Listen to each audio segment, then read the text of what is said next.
तो मैं आपसे ये पूछना चाहूँगा कि जब हम इंसान होने के नाते हमें मज़हब की या धर्म की ज़रूरत क्या है?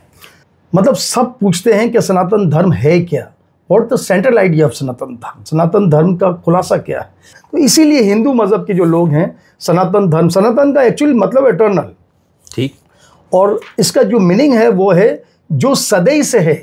तो उस इंडस वैली पर रहने के लिए जो जोग्राफिकल लिहाज से जो नाम दिया गया, वो नाम दिया गया अंग्रेज लोगों ने वो दिया हिंदू। वो सिंधु से ही आया, सिंधु से हिंदू, सिंधु से ही आया। ठीक। अच्छा, अब जैसे कोई भी बंदा वो रिलीजन या धर्म को क्यों माने? अब देखें ना, एक एरा जो आ रहा है वेदों का, वो आ रहा है 1,96,8,32,000 साल।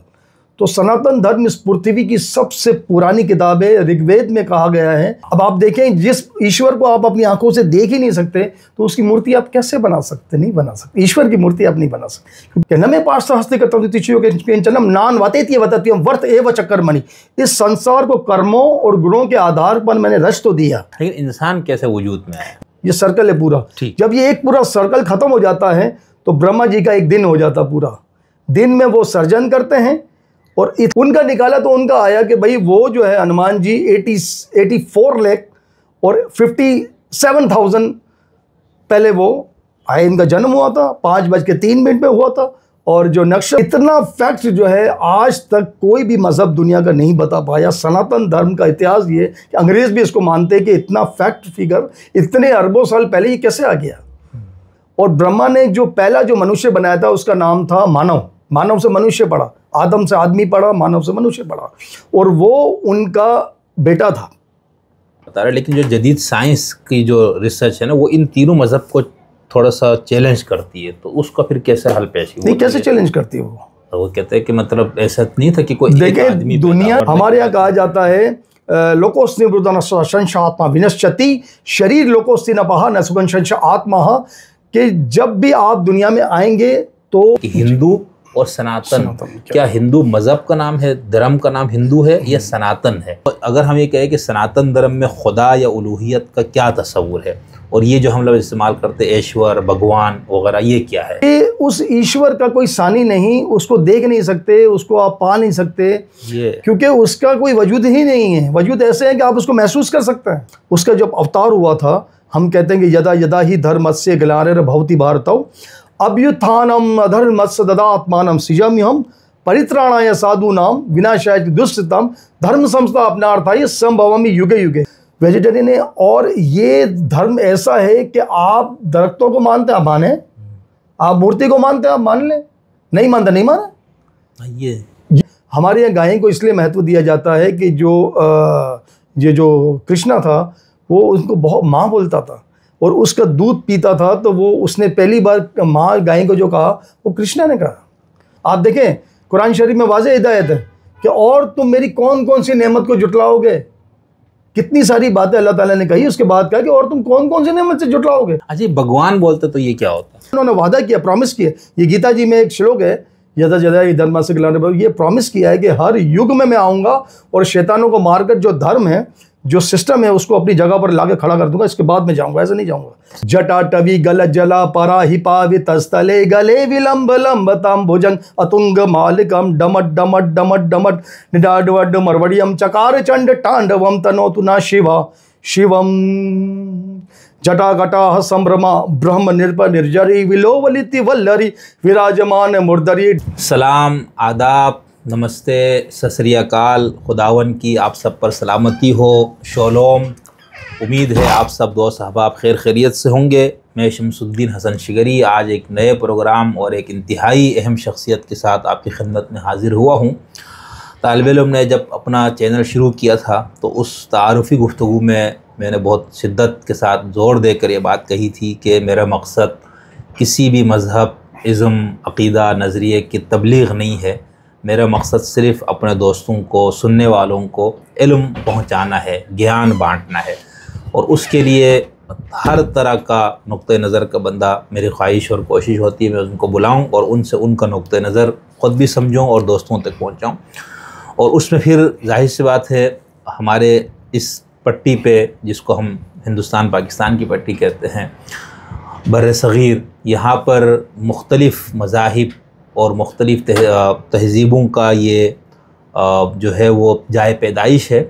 और यहाँ पे सबसे क़दीम जो हमारा मज़हब है इस सरज़मीन का, जिसको आम तौर पर लोग हिंदू मज़हब कहते हैं, उसको शायद इल्मी ज़बान में सनातन धर्म। तो मेरी ये ख्वाहिश थी कि भाई मैं तमाम मज़ाहिब के लोगों से गुफ्तगू करूँगा, और उसके लिए मुझे ये था कि कोई साहिब इल्म, साहिब मारिफत, ज्ञानी कोई स्कॉलर मिले हर मज़हब का, जिससे मैं बात करूँ, ताकि वो अपना मज़हब बहुत ही दो टोक और वाज़ी अंदाज में हमें समझाएं और हम उसको समझें। तो मेरी खुशकिस्मती ये है कि मैं चूँकि चैनल्स पे देखता रहता था, एक पंडित हमारे, उनको पहले जब हम मुतारिफ़ नहीं थे तो मेरी ख्वाहिश होती थी भी इनसे कभी मुलाकात हो, इनसे मैं बात करूं। तो खुदा का करना ये हुआ कि न सिर्फ उनसे मुलाकात हुई बल्कि बहुत अच्छी उनसे दोस्ती हुई। तो प्रोफेसर डॉक्टर मनोज चौहान साहब, माहिर तालीम, आपने इनको देखा होगा नेशनल मीडिया पे ख़ास तौर पर मुख्तलिफ़ प्रोग्रामों में शरीक होते हैं, मुख्तलिफ़ मौक़े पर, ईद मिलादुन्नबी, मुहर्रम, रमज़ान और इस तरह के मौक़ों पर मुख्तलिफ़ स्कॉलर्स के साथ, दीगर मज़ाहिब के साथ, मुसलमान मौलवियों या उलमा के साथ तशरीफ़ लाते हैं।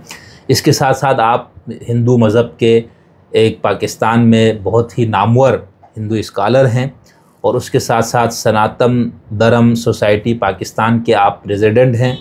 शोहदा फाउंडेशन की जो अक़लियती ग्रुप है या ब्रांच है उसके आप चेयरमैन हैं, और उसके साथ साथ आप गवर्नर सिंध टिसोरी साहब, कामरान साहब टिसोरी साहब ने भी अपने गवर्नर हाउस में जिस तरह मुख्तलिफ़ एक्टिविटीज़ रखते हैं, तो उसमें भी हम जब भी वो टीवी पर प्रोग्राम वगैरह, तो हमने आमतौर पर मनोज साहब को वहाँ पर भी देखा। तो उनकी जो टीम है इंटरफेथ हारमनी के हवाले से, उसके माशाल्लाह से उसके सदर हैं। और उसके साथ साथ आप जो हैं वो पिछले साल जब हमारे हिंदुस्तान के एक बहुत बड़े मजहबी स्कॉलर आलिम मोहतरम जाकिर नाइक साहब पाकिस्तान तशरीफ़ लाए थे, तो उस वक्त आपको याद है 15-20 दिन हमारे मीडिया पे बहुत ज़्यादा उसका शोहरा रहा। तो उसमें हमारे मनोज साहब ने उनके साथ डिबेट की, और एक उनका वीडियो क्लिप जो है वो बहुत वायरल हुआ, मेरे ख़्याल से पूरी दुनिया में उसको बहुत ज़्यादा देखा गया। मुझे किसी ने कहा था कि मेरे ख़्याल से सबसे ज़्यादा उसी को ही देखा गया। तो उसमें भी जो उनके एक दो सवालात सामने आए वो हमने सुने, और जाकिर साहब का उनके साथ जवाब। फिर इनकी डॉक्टर जाकिर नाइक के साथ लंबी बैठकें हुई होंगी, जाहिर सी बात है, गवर्नर हाउस की वो मेहमान थे और सर वहीं पर इस तरह के प्रोग्रामों में। तो ये एक पूरी इनकी, यानी मैं मुख्तसर तारुफ़ ही करा सकूँ आपके सामने।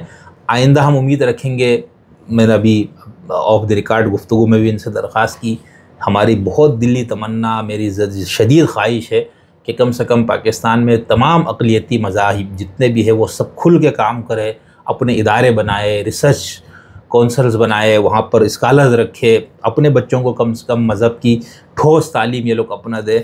तो मैं आखिर में इनसे पूछूंगा भी, और मैं अगर सरकार की तरफ से या मुखैर हज़रात जो लोग इस तरह की चीज़ों में दिलचस्पी रखते हैं, उनको भी ये देखना चाहिए कि भाई ये इस सरज़मीन की खूबसूरती है। एक फूल अगर बाग में एक ही किस्म का फूल हो तो वो मज़ा नहीं आता, उसमें हर रंग का फूल होना चाहिए। तो ये जितने भी धर्म हैं, मज़ाहिब है, अक़ाइद है, ये एक बाग के मुख्तलिफ़ फूल है, हर एक का अपना एक अलग रंग है, हर एक की अपनी खुशबू होती है।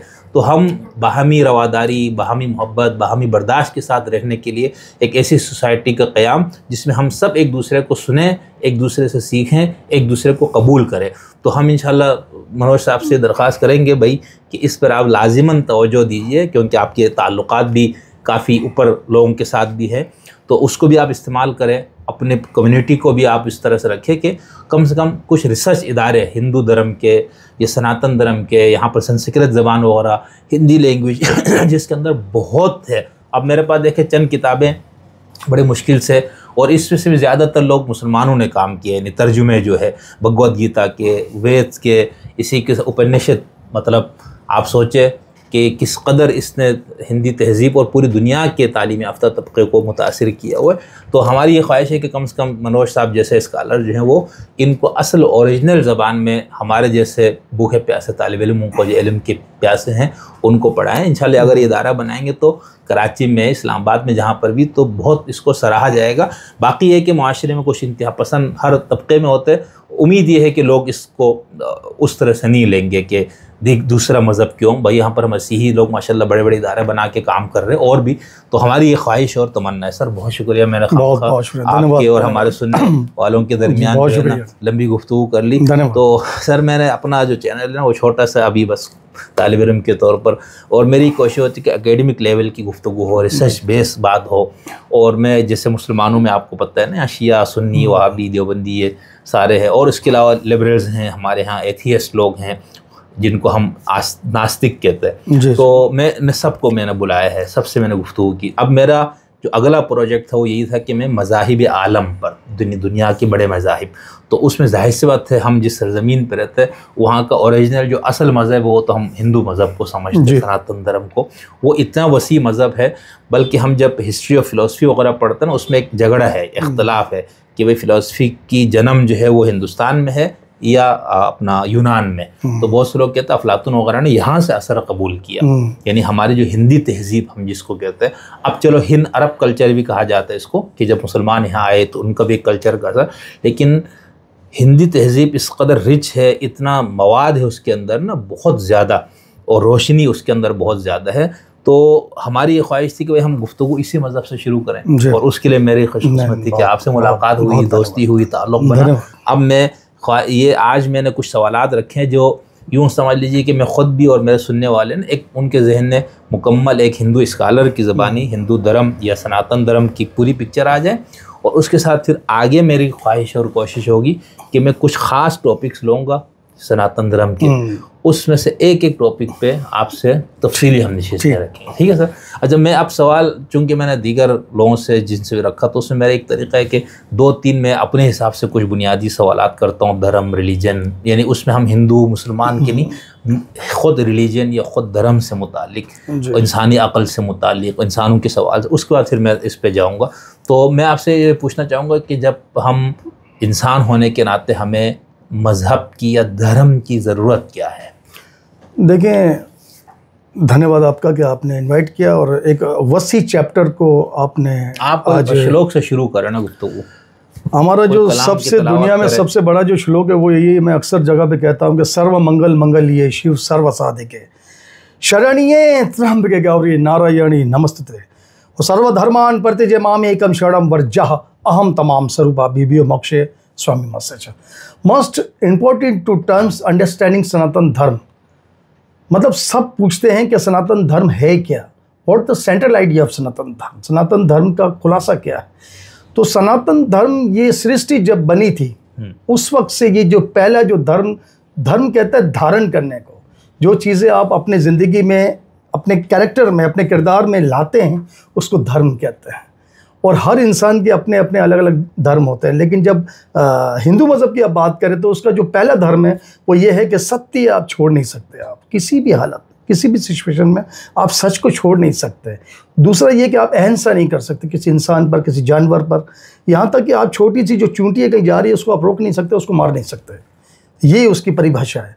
प्रकृति से मोहब्बत करना सिखाती है सनातन धर्म कि जितनी भी जो नदियाँ हैं वो उसको मानते हैं हिंदू लोग, जो माउंटेन्स हैं वो उसको मानते हैं हिंदू लोग, और जो दुनिया में जितनी भी जो दरख्त हैं वो उनको बड़ा प्यार करते हैं, उनके दरमियान धागे बागे बांधते हैं। ये धागे इसीलिए बांधते हैं कि वो अल्लाह ताला की, या ईश्वर हम कहें, मुस्लिम लोग अल्लाह ताला कहते हैं, ईश्वर एक ही नाम है। तो ये जो प्यार करने का जो ज़रिया जो बनाया वो ईश्वर ने बनाया, ईश्वर ने ये प्रकृति बनाई, और प्रकृति से हम प्यार करते हैं तो ईश्वर को बड़ा अच्छा लगता है ये चीज़, ये ऐसा फेल जो ईश्वर को अच्छा लगता है। तो इसीलिए हिंदू मज़हब के जो लोग हैं सनातन धर्म, सनातन का एक्चुअली मतलब एटर्नल, ठीक, और इसका जो मीनिंग है वो है जो सदैव से है और जो सदैव तक रहेगा। जो सदैव से है बिगिनिंगलेस है, और जो सदैव तक रहेगा एंडलेस है, बिल्कुल, वो चलता ही रहेगा, वो कभी ख़त्म नहीं हो सकता। उसका एरा अभी हमने निकाला। जब डॉक्टर जाकिर नाइक से मैंने क्वेश्चन किया था तो मैंने कहा था कि इस वक्त दुनिया में जो सबसे ज़्यादा जो झगड़े हैं और सबसे ज़्यादा जो किलिंग, रिलीजियस किलिंग्स हो रही हैं, लोगों को मारा जा रहा है, उसकी फैमिली सफ़र कर देगी, आप मुझे बताएं कि इसको रोकेंगे कैसे? क्योंकि इंसानों को बचाना सबसे बड़ा धर्म है, क्योंकि इंसानियत जुज़ है। हर मज़हब में अब तक मेरे ख्याल से 10, 15, 20 हज़ार मज़हब आ चुके हैं। और सबसे पुराना जो है धरती पर वो सनातन धर्म है, जिसको जोग्राफियाई लिहाज से हम हिंदुइज्म कहते हैं। कि जब ये लोग आर्य लोग जब चले गए थे और अंग्रेज़ जब आए थे तो इन्होंने इनको नाम दिया था सिंधु घाटी के पास रहते थे।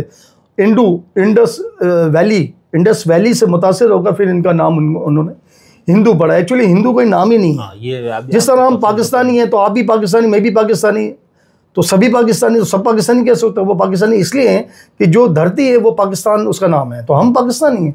तो उस इंडस वैली पर रहने के लिए जो जोग्राफियाई लिहाज से जो नाम दिया गया, वो नाम दिया गया अंग्रेज़ लोगों ने वो दिया हिंदू। वो सिंधु से आया, सिंधु से आया। सही। इसका जो आप यूं समझे कि इसका जो सबसे पहला जो हमारा जो पहला जो ऋग्वेद आया था, ऋग्वेद से भी पहले जो चीज़ आई थी वो आई थी ब्रह्म संवाद।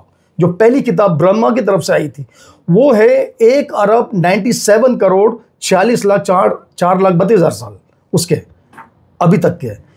तो आप देखिए 1.47 बिलियन ईयर पुरानी ये किताब है। जबकि अगर दुनिया के जितने भी आप मज़ाहिब देखें तो वो 10,000 20,000 साल के ऊपर नहीं गए।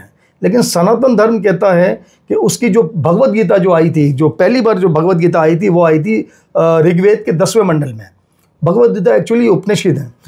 2 किताबें होती हैं। एक किताब आप बेहतर जानते हैं कि श्रुति कहते हैं, जो आसमानी अलहामी किताबें हैं, और एक किताब वो होती है जो इंसानों ने, जो देवताओं ने और जो सेज हैं, हमारे जो संत हैं, हमारे ऋषि मुनि हैं, उन्होंने अपने हाथों से समाज की भलाई के लिए और जगत की मानवता के कल्याण के जो लिखी, उसको कहते हैं स्मृति। और उसी से रोशनी लेके लिखी, उसी से रोशनी लेके रामायण महाभारत ये रखी हुई आपने किताबें, ये सारी किताबें जो हैं वो स्मृति हैं। लेकिन जो मेन जो किताबें हमारी हैं वो 4 वेद हैं।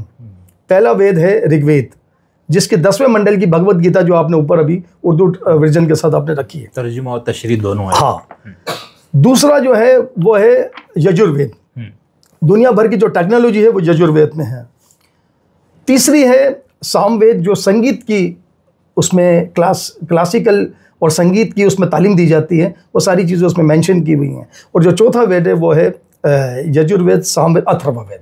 ये 4 वेद हैं जो ऑथेंटिक किताबें हैं, और जो हिंदू हैं, जो सनातन धर्म को मानते हैं, वो इस पर पूरा विश्वास रखते हैं और रखना चाहिए उसको। जी, ठीक। अच्छा, अब जैसे कोई भी बंदा वो रिलीजन या धर्म को क्यों माने? किसी भी धर्म को मानना इसलिए ज़रूरी है कि जिस तरीके से हमारा जो वेद है उसमें जो परिभाषा दी गई है वो दी गई है ईश्वर की, कि वो ईश्वर जिसने पूरी पृथ्वी, पूरा समाज बना दिया, पूरा ब्रह्मांड बनाया, और वो बना भी सकता है और उसको मिटा भी सकता है। उसको हम कहते हैं सर्जन भी कर सकता है, विसर्जन भी कर सकता है। वो पावर रखता है। उसका कोई औलाद नहीं है, कोई इसका बाप नहीं है, उसके माँ बाप नहीं है, और वो इतना अनंत है कि कोई इसको टच नहीं कर सकता, कोई इसको छू भी नहीं सकता। अब देखें ना, एक एरा जो आ रहा है वेदों का, वो आ रहा है 1 अरब 96 करोड़ 8 लाख 32 हज़ार साल। तो सनातन धर्म इस पृथ्वी की सबसे पुरानी किताब है। ऋग्वेद में कहा गया है कि वो ईश्वर को आप अपनी आंखों से नहीं देख सकते। ये जो मूर्तियां लोगों ने बनाई हैं, इस पे मैंने पूछना है तफसील से। हाँ, अब आप देखें, जिस ईश्वर को आप अपनी आंखों से देख ही नहीं सकते, तो उसकी मूर्ति आप कैसे बना सकते? नहीं बना सकते। ईश्वर की मूर्ति आप नहीं बना सकते, क्योंकि वो निराकार है, वो निरंजन है, वो अलग है। उसको तो आप अपनी आंखों से देख ही नहीं सकते। जबकि हम पानी में जो जरासीम है उसको भी नहीं देख सकते, तो ईश्वर को कैसे देखेंगे? अच्छा, मैं आपसे ये पूछूंगा कि हम जब इंसान और कायनात से मुतालिक हम बात करते हैं, तो जैसे अगर हम इंजील तौरात पढ़ते हैं, उसके अंदर ये है कि खुदा ने सोचा कि मैं कायनात की तख्लीक करूँ। उसके अंदर बताया कि 6 दिन में ये सब कुछ किया। फिर एक उसने इंसान आदम के नाम से उसको पैदा किया, फिर उसकी बीवी आई, फिर इस तरह से एक नस्ल चली। एक तो ये तस्वुर है कि इस तरह से बनाया गया। एक हमारे यहाँ जो आम तौर पर जो नास्तिक फिलासफर्स वगैरह का कहना है कि भाई इस तरह का कोई नहीं, कायनात हमेशा से है और इंसान मुख्तलिफ मराहिल से गुजर कर, थ्योरी ऑफ एवोल्यूशन वाला ख़ास तौर पर इंसान वजूद में आया जिस तरह, ठीक है, बाकी जानदार चीज़ें वजूद में। तो सनातन धर्म की रूह से कायनात, ये दुनिया और ख़ुद इंसान, हमारे यहाँ जो ईश्वर, क्या ख्याल? ईश्वर के लिए कहा जाता है कि नमे पार्स्ता हस्ति कर्तव्यम तिर्चि योगेशतम किंचनम। ये कृष्णा ने गीता में कहा है कि नमे पार्स्ता हस्ति कर्तव्यम तिर्चि योगेशतम किंचनम नान वातेति वतत्यम वर्त एव चक्कर्मणि। इस संसार को कर्मों और गुणों के आधार पर मैंने रच तो दिया, ये कृष्णा कह रहा है कि इस संसार को कर्मों और गुणों के आधार पर मैंने बना तो दिया, लेकिन इस संसार का कर्मफल मैंने कभी नहीं चाहा, इसलिए करता होते हुए भी मैं करता हूँ। और जो इस रहस्य को समझे, इस मार्ग को समझे, वही श्रेष्ठ भागी है, वो महान पुरुष है कि जो इस चीज़ को समझता है कि ईश्वर ने सब कुछ बना दिया, लेकिन जब उससे पूछा जाता है वह कहता है मैंने कुछ भी नहीं बनाया। वो कहता है कि मैंने कुछ भी नहीं बनाया। आप देखें कि एक अंग्रेज साइंसदान था, उसका नाम था कार्ल सैगन।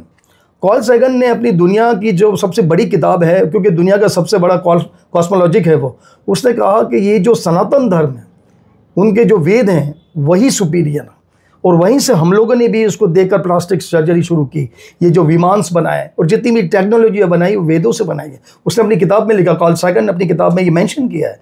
तो ये इतना पुराना है। लेकिन इंसान कैसे वजूद में आया? इंसान ऐसे वजूद में आया कि जब ईश्वर ने 3 देवता बनाए, सबसे पहले 3 देवता हमारे आए थे मिनिस्टर्स। सबसे पहले ब्रह्मा जी। ब्रह्मा जी को ये था कि आप दुनिया को बनाएंगे और फिर दुनिया को ख़त्म कर देंगे। ब्रह्मा जी का जो एक दिन है, ब्रह्मा जी का एक दिन 1000 जो है चतुर्युगी के बराबर है। जबकि सतयुग, द्वापर युग, त्रेता युग और कलयुग, सतयुग का जो ड्यूरेशन है, जो पहला जो युग आया था उसका ड्यूरेशन है 17,28,000 साल।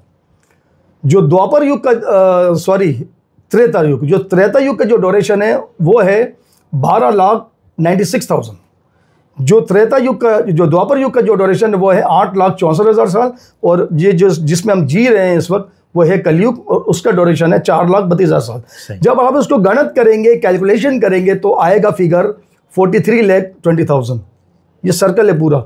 जब ये एक पूरा सर्कल खत्म हो जाता है तो ब्रह्मा जी का एक दिन हो जाता पूरा।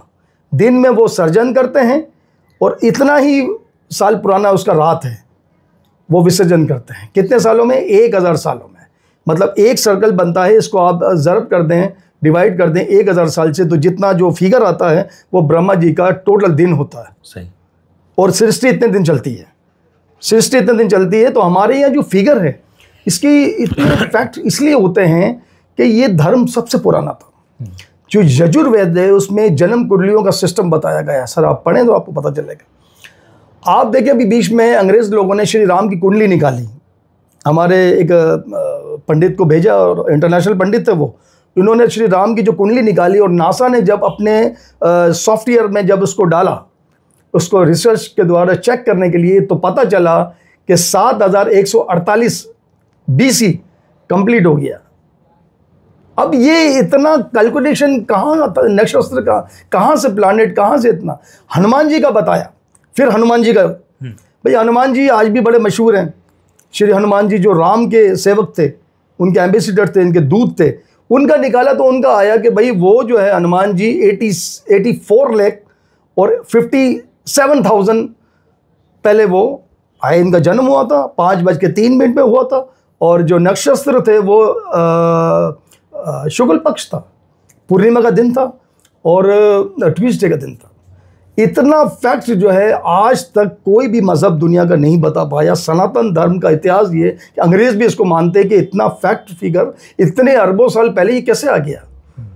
और हमारे यहाँ ये भी मैं बता दूँ कि ये जो अवतार आते रहे हैं, ये भगवत गीता जो आई, ये आखिरी बार आई थी। जो पहली बार कब आई थी ये तो डिस्कशन ही अलग है।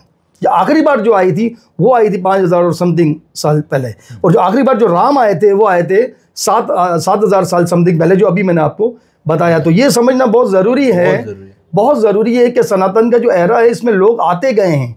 और ब्रह्मा ने जो पहला जो मनुष्य बनाया था उसका नाम था मानव। मानव से मनुष्य पड़ा, आदम से आदमी पड़ा, मानव से मनुष्य पड़ा, और वो उनका बेटा था। उनका बेटा था, उसका औरस पुत्र कहते हैं हम लोग उसको। उनका बेटा था जो जिस्मानी लिहाज से नहीं पैदा हुआ था, मंत्र के लिहाज से वो पैदा हुआ था, और उसका नाम था मनुष्य, आदम, जिसको आप लोग आदम कहते हैं, हम मनुष्य कहते हैं। और मनुष्य से फिर हम लोग मनुष्य पढ़े, हमारा नाम, वो पहला आदमी था। शत्रुपा उसकी वाइफ थी, और वो मनुष्य पहला आदमी था। ब्रह्मा जी ने इस तरीके से दुनिया को स्टार्ट किया। अच्छा, इसके अंदर जॉन साहब एक चीज़ मसला, अब जैसे मैंने आपका तौरात में भी है, कुरान ने भी कुछ इशारे इस तरह देते कि पहला इंसान ऐसे बना, फिर उससे उसकी बीवी और फलाना, और हिंदू सनातन धर्म को भी आप बता रहे हैं। लेकिन जो जदीद साइंस की जो रिसर्च है ना, वो इन तीनों मज़हब को थोड़ा सा चैलेंज करती है, तो उसका फिर कैसे हल पेश? नहीं, कैसे चैलेंज करती है वो? तो वो कहते हैं कि मतलब ऐसा नहीं था कि कोई देखिए दुनिया जो है ना, हमारे यहाँ जो दुनिया वजूद में आई वो एक केंद्र बूंद था, एक बूंद थी जिसको हम एटम कहते हैं ना, आज तो एटम कहते हैं, उस में केंद्र कहते हैं। एक केंद्र था और वो जब एक्सप्लोड किया गया, वो तो अनएक्टिव था, एक्टिव ईश्वर ने किया। इसको एक्टिव किसने किया? ईश्वर ने किया। ये धरती कहाँ थी? ये पाताल के नीचे थी। तो जब दुनिया बनती है तो वो उसको ऊपर लाया जाता है। तो ये ब्रह्मा जी काम क्या करते हैं? यही तो काम करते हैं। उसको विसर्जन करने के लिए वो धरतियों को ऊपर लाते हैं। और आप यकीन करें कि हमारे यहाँ जो तस्वुर है वो एक धरती का नहीं है। नहीं, हज़ारों धरतियाँ हैं, हज़ारों लोग हैं हमारी तरह, हज़ारों लोग वहाँ पर अपना रोल प्ले कर रहे हैं।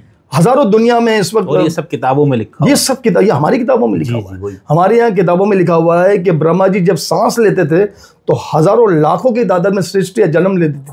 सही। और जब उसको ख़त्म कर देते थे, जब इनकी रात हो जाती थी, वो दुनिया में परले आ जाता था। परले कहते हैं क़यामत को। ये एक दुनिया का तस्वुर हमारे यहाँ शुरू से नहीं रहा, कभी नहीं रहा। इसलिए ये इतना पुराना टाइम। आज के दौर में जब आप देखेंगे तो देखिए पहले के जो लोगों की जो साइज़ थे वो बड़े थे। सतयुग का साइज़, आहार जो फूड था वो डिफरेंट था। जो नीचे जब आए सतयुग के बाद, द्वापर युग में अलग था, त्रेता युग में अलग था, और कलयुग में आपके सामने थे कि 6 फीट का आदमी रह गया है।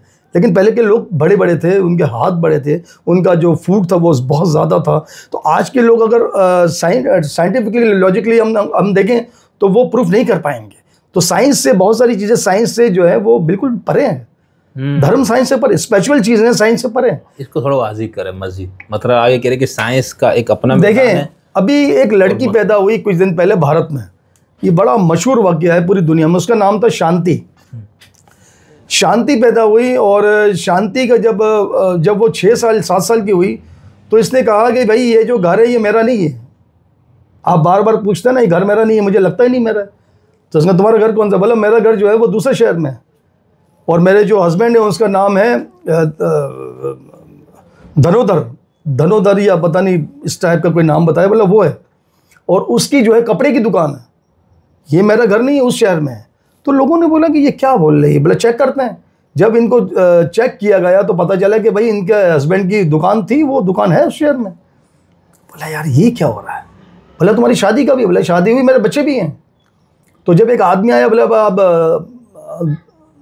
वही शख्स है जो शांति के हस्बैंड? तो उसने कहा हाँ मैं वही शख्स हूँ। तो शांति ने कहा जो 7 साल की बच्ची है कि ये वो शख्स नहीं है, उसका भाई है छोटा। तो वो जो मेरा हस्बैंड था वो कहाँ है?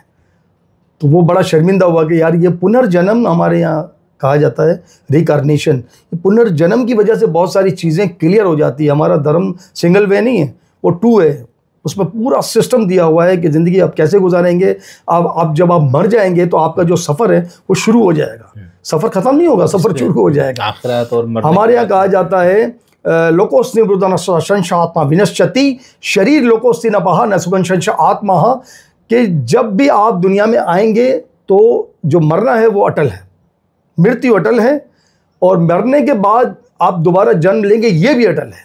जब तक आपकी जो मोक्ष जिसको हम कहते हैं, जो लास्ट स्टेज है सनातन धर्म का, वो आपको नहीं मिलता। आप जन्म ब जन्म लेते रहेंगे, आप इस पृथ्वी पर आते रहेंगे, मरते रहेंगे, ये दुख सहते रहेंगे, जब तक आप ईश्वर कहते हैं आत्मा से परमात्मा है, उस आत्मा से आप नहीं मिल जाएंगे, ज्योति से ज्योति समा नहीं जाएगी, ईश्वर के आप समा नहीं जाएंगे, जब तक आप ये सज़ा, ये पनिशमेंट इस मृत्यु लोक में भुगतते रहेंगे। ये इसका एक फिलॉसफी है सनातन। आगे मैंने मुस्तकिल सवाल रखा है, वो करना है अभी इस पे डिटेल। लेकिन अब यहाँ पर मैं एक सवाल और करूँगा, फिर मैं सनातन धर्म और उसके बुनियादी चीज़ों पे जाऊँगा। आप तो चूँकि पाकिस्तान में भी रहते हैं, फिर आपने दीगर सब मज़ाहिब के साथ आपका ताल्लुक़ भी, आपने सबको पढ़ा हुआ भी है, इस्लामियात वगैरह भी आपने पढ़ा हुआ है, आयतें भी आप कोट करते हैं, और फिर जितने भी मज़ाहिब के हवाले से प्रोग्राम होते हैं उसमें जिन ने मुझे शिरकत है उसमें आप मौजूद होते हैं। तो अब हम एक देखते हैं ना, एक रिलीजन की एक शाख है जिसको हम सामी कहते हैं, एक को आरियाई, ठीक है, यानी एक इब्राहिमिक रिलीजन है, क्रिश्चियनिटी, ज्यूशिज़म, इस्लाम, और एक हमारे हिंदुस्तान की यहाँ पर, और फिर हम ज़रतीश्त और जापान और उधर अभी फ़िलहाल नहीं जाते। तो उसके अंदर आपसे अगर मैं ये पूछूँ बतौर मज़ाहिब के एक स्कॉलर के और ख़ास तौर पर सनातन धर्म के, कि आपको अगर कोई पूछे भाई इब्राहिमिक रिलीजन का जो कॉन्सेप्ट है कायनात, खुदा, ईश्वर से मुतालिक, और जो हमारा यहाँ पर हिंदू धर्म का, तो इसमें बुनियादी फ़र्क क्या? एक तो ये बता दें। दूसरा, हमारे यहाँ लोग ये कहते हैं कि भाई जैसे हमने मज़ाहिब की जो किताबें ना, रिलीजियस स्टडी वगैरह की जो किताबें लिखी, उसमें मज़हब की तकसीम वो करते हैं कि इल्हामी मज़ाहिब, उसमें फिर ये लोग रखते हैं ये इन 3 मज़ाहिब को, यहूदियत, इस्लाम, और गैर इल्हामी वो हिंदू धर्म वगैरह को। तो क्या आप इससे इत्तेफाक है कि हिंदू मज़हब गैर इल्हामी है? दुनिया का जो सबसे पहला जो ग्रंथ हमारा जो आया था ना, जो बहुत मशहूर हुआ था, उसका नाम था सूर्य सिद्धांत। अच्छा। ग्रंथ, इसको अंग्रेज़ लोग गए, उस पर उन्होंने फिर रिसर्च किया और इसके बाद उन्होंने जितनी भी चीज़ें आज दरियाफ़्त की है टेक्नोलॉजी, वो सूर्य सिद्धांत से की है।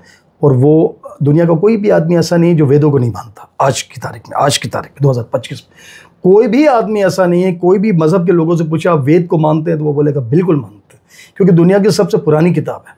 और जब हमारा धर्म जब स्टार्ट हुआ था, तो वो तो शुरू से ही था, उसका कोई सिंगल फाउंडर भी नहीं है, आपको बेहतर पता है। सिंगल फाउंडर नहीं है उसका, कोई गणित कहीं पर पर्टिकुलर गणित भी नहीं है कि कब से आया, क्योंकि ये तो सदे से है। उसका नाम ही सनातन है, अटर्नल है। और जो कहता है कि आपको 4 पदार्थ में काम करना है, धर्म, अर्थ, काम और मोक्ष। जब आप धर्म सही तरह निभाएंगे, काम को करना पड़ेगा, काम सही तरह निभाएंगे, अर्थ, और इसके बाद आपका फिर मोक्ष होगा। मोक्ष मतलब फाइनल डेस्टिनेशन, जो हतमी है, कि आप ईश्वर में समा जाएंगे, जिस मकसद के लिए आप दुनिया में भटक रहे हैं। यहाँ पर दोस्ती दुश्मनी हम निभाते हैं, इसके लिए हम नहीं आए हैं। हम कैरियर निभाने के लिए बाहर चले जाते हैं, इसके लिए हम नहीं आए हैं। हम अपने मुल्क की सेवा करने के लिए आए हैं। इस भूमि की जो आपकी जवाबदारी है, ये ज़मीन की जो जवाबदारी है, उसको निभाने आए हैं। जिस घर में आपको पैदा किया वो करने आए हैं, ये सारी चीज़ें। लेकिन जो मेन जो है कि आपको भेजा किस लिए है भाई, वो आप पनिशमेंट में भेजा है। वो पनिशमेंट जब ख़त्म करेंगे 100 वर्ष की आयु में, जब आप उस मार्ग को लेके चलेंगे जो आत्मा को परमात्मा से मिलाता है। फिर उसके दो रास्ते हैं, कर्मकांड और ज्ञान कांड। कर्मकांड, ज्ञान कांड का मकसद ये है कि आप अपने भीतर ईश्वर को ढूंढें। उस ईश्वर को ढूंढें अपने भीतर, किसके ज़रिए?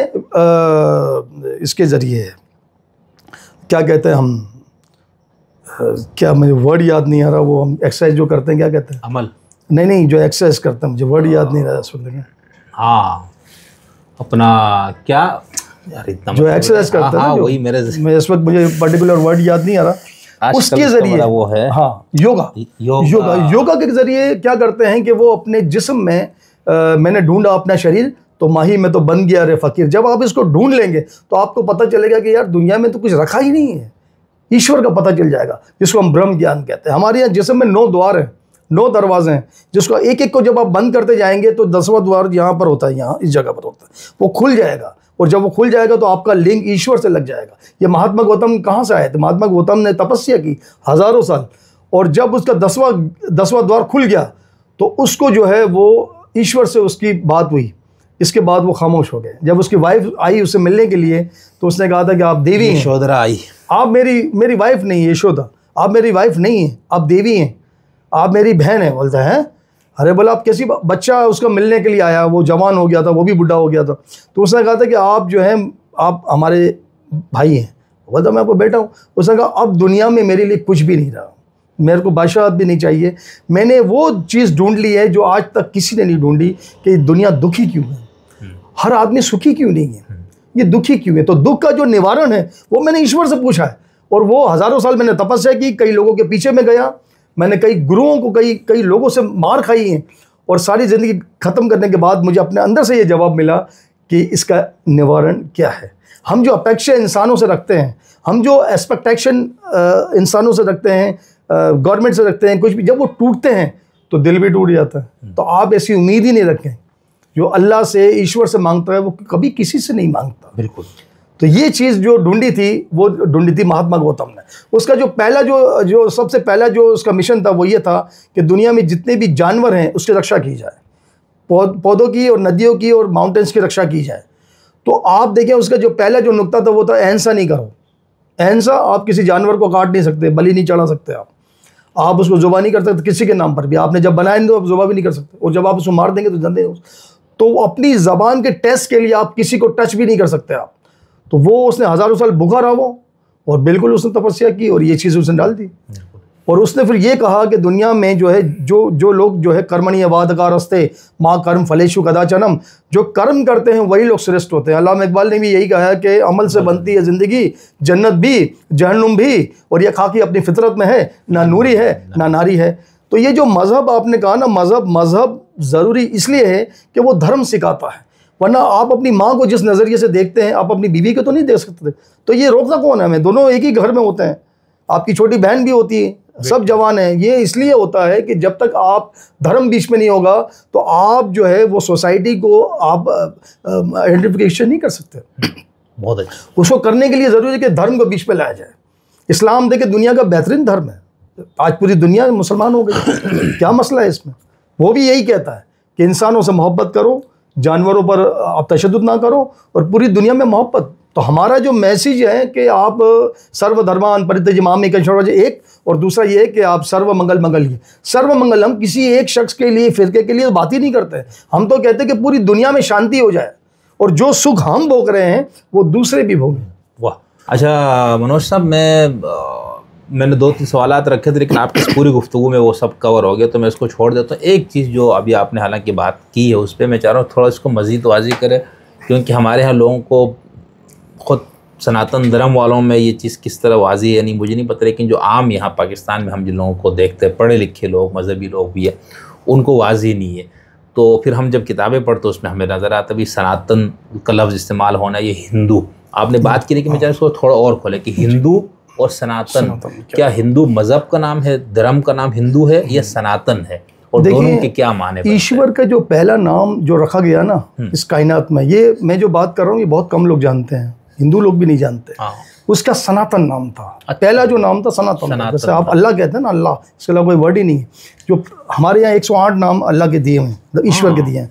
जो पहला नाम था वो सनातन था। वो सनातन इसलिए पड़ा कि जो सदी से है और वो सदी तक रहेगा, उसको कुछ चाहिए नहीं, ठीक, और कोई ऐसी वस्तु नहीं जिसको प्राप्त करना चाहे और प्राप्त ना कर सके, वो ईश्वर है।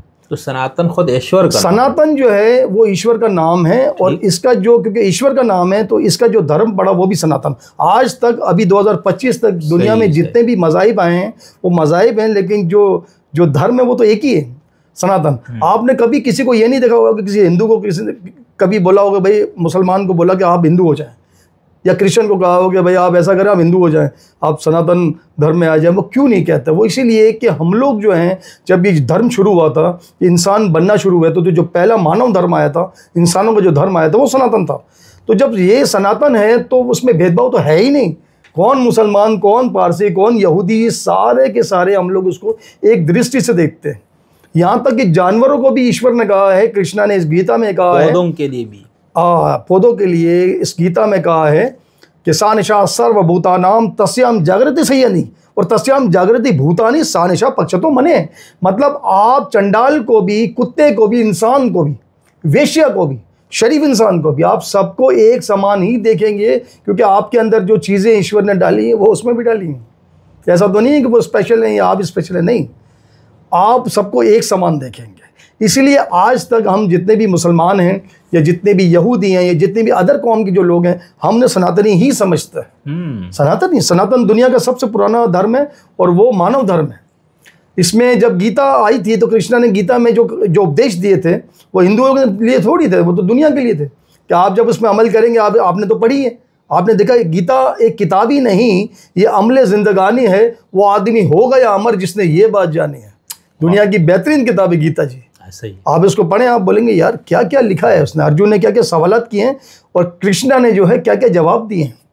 अब आपने कहा कि अवतार क्या होते हैं, नहीं अब उस पर अभी बात नहीं। अच्छा, हिंदू तो जोग्राफिया लिहाज से, क्योंकि सिंधु घाटी में रहते थे ये लोग, सिंधु सभ्यता को मानते थे और सनातन के सिद्धांत को मानते थे। जब अंग्रेज आए, कोलंबस ने जब इजाद किया, कोलंबस ने जो रिसर्च किया वो हिंदू की किताब से किया है।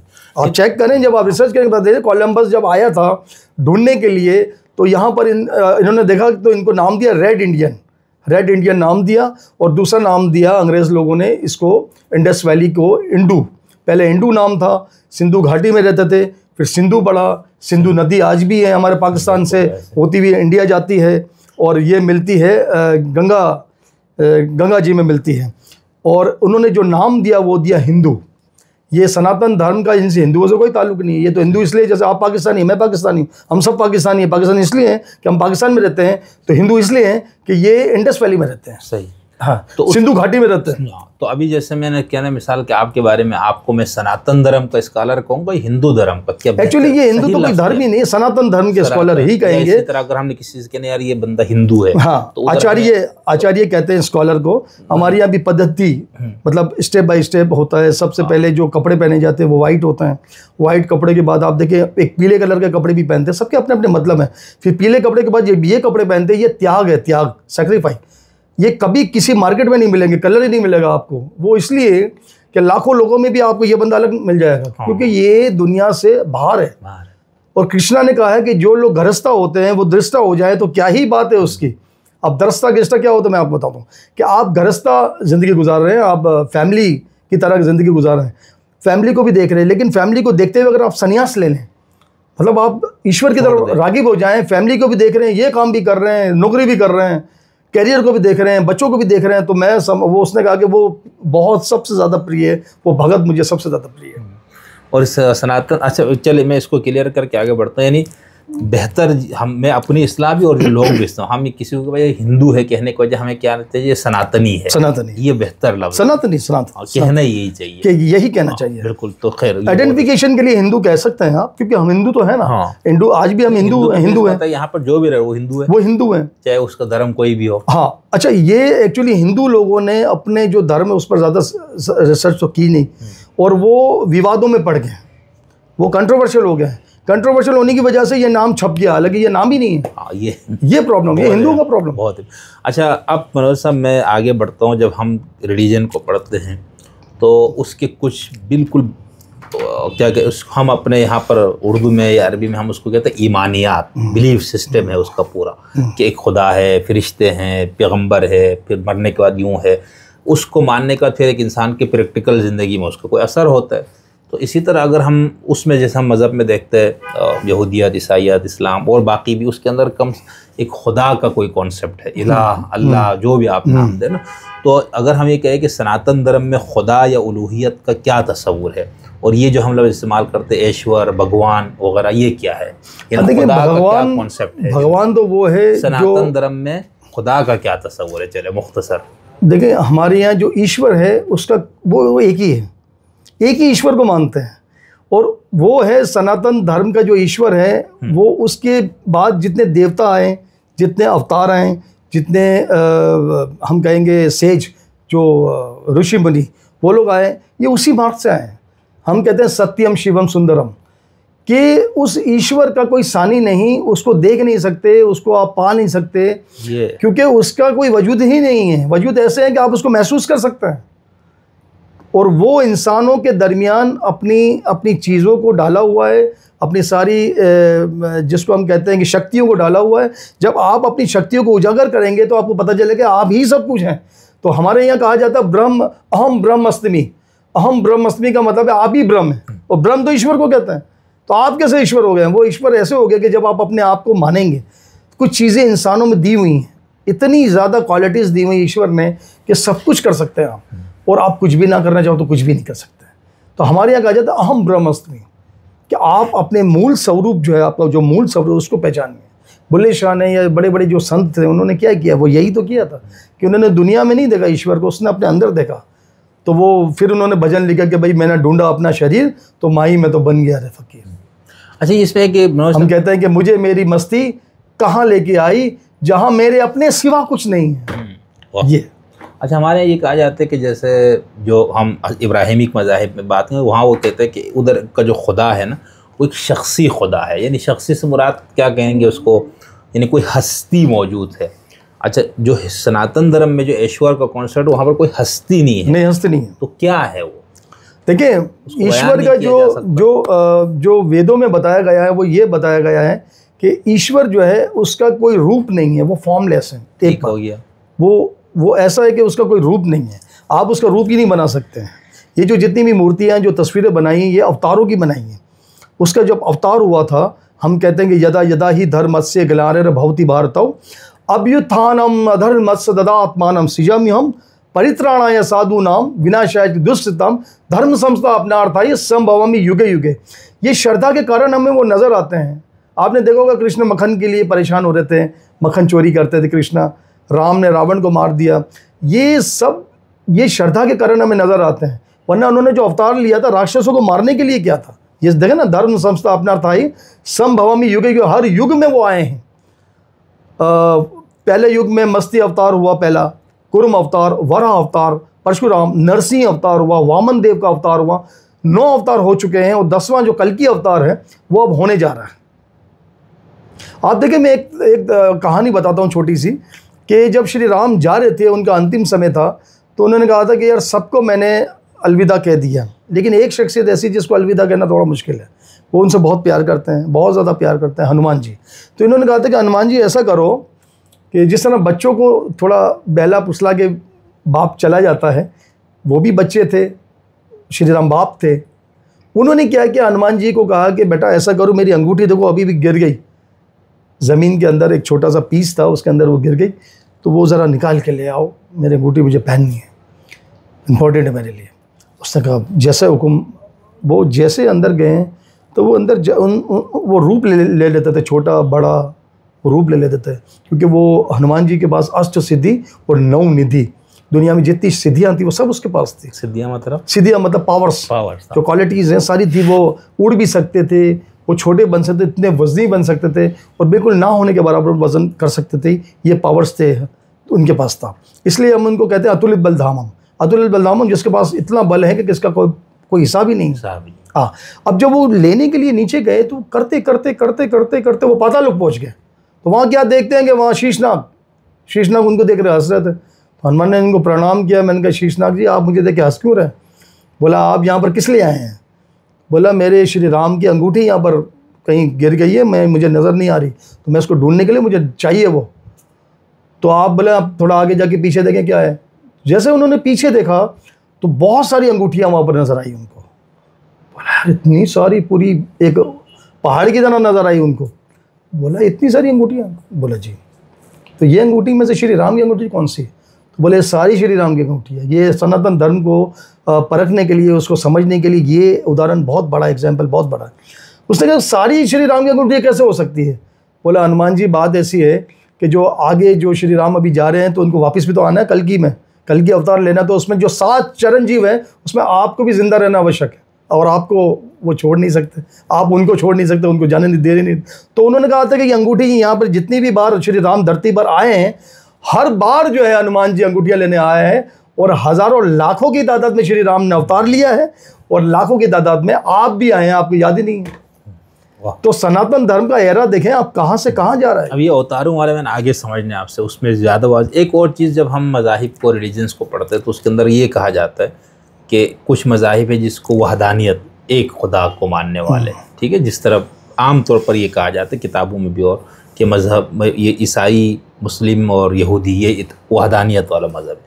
एक मज़हब की हम किस्म पढ़ते हैं जिसको कहते हैं डुअल वाला, यानी जो आम तौर पर ज़रतिश मत को कहा जाता है, जो ईरान का था, लेकिन उनके अपने यहाँ इसके ऊपर एक से ज़ायद नुक्ता है नज़र है कि वो 2 है या एक कोई मानता है। फिर एक मज़हब की हम किस्म पढ़ते हैं जिसको हम शिरक का मज़हब कहते हैं, जिसमें एक से ज़्यादा खुदाओं का कॉन्सेप्ट है। और जब भी हम ये लफ्ज़ बोलते हैं या हमारे यहाँ बात होती है तो हिंदू सनातन धर्म का जहन में आता है। तो सनातन धर्म हमारे यहाँ क्या कहेंगे, वहदानियत का मज़हब है, शिरक का मज़हब? जब इनकी कौरवों की धरती ले ली, कब्जा कर लिया, तो कृष्णा ने शांति दूत बन के गया वहाँ पर, और उसको कहा कि भाई इनको 5 गांव दे दो, हम जंग नहीं करेंगे। तो उसने कहा 5 गांव तो बहुत दूर की बात है, छोटी सी ज़मीन भी हम इसको नहीं देंगे, और आपसे जो होता है ना आप कर लें जाके।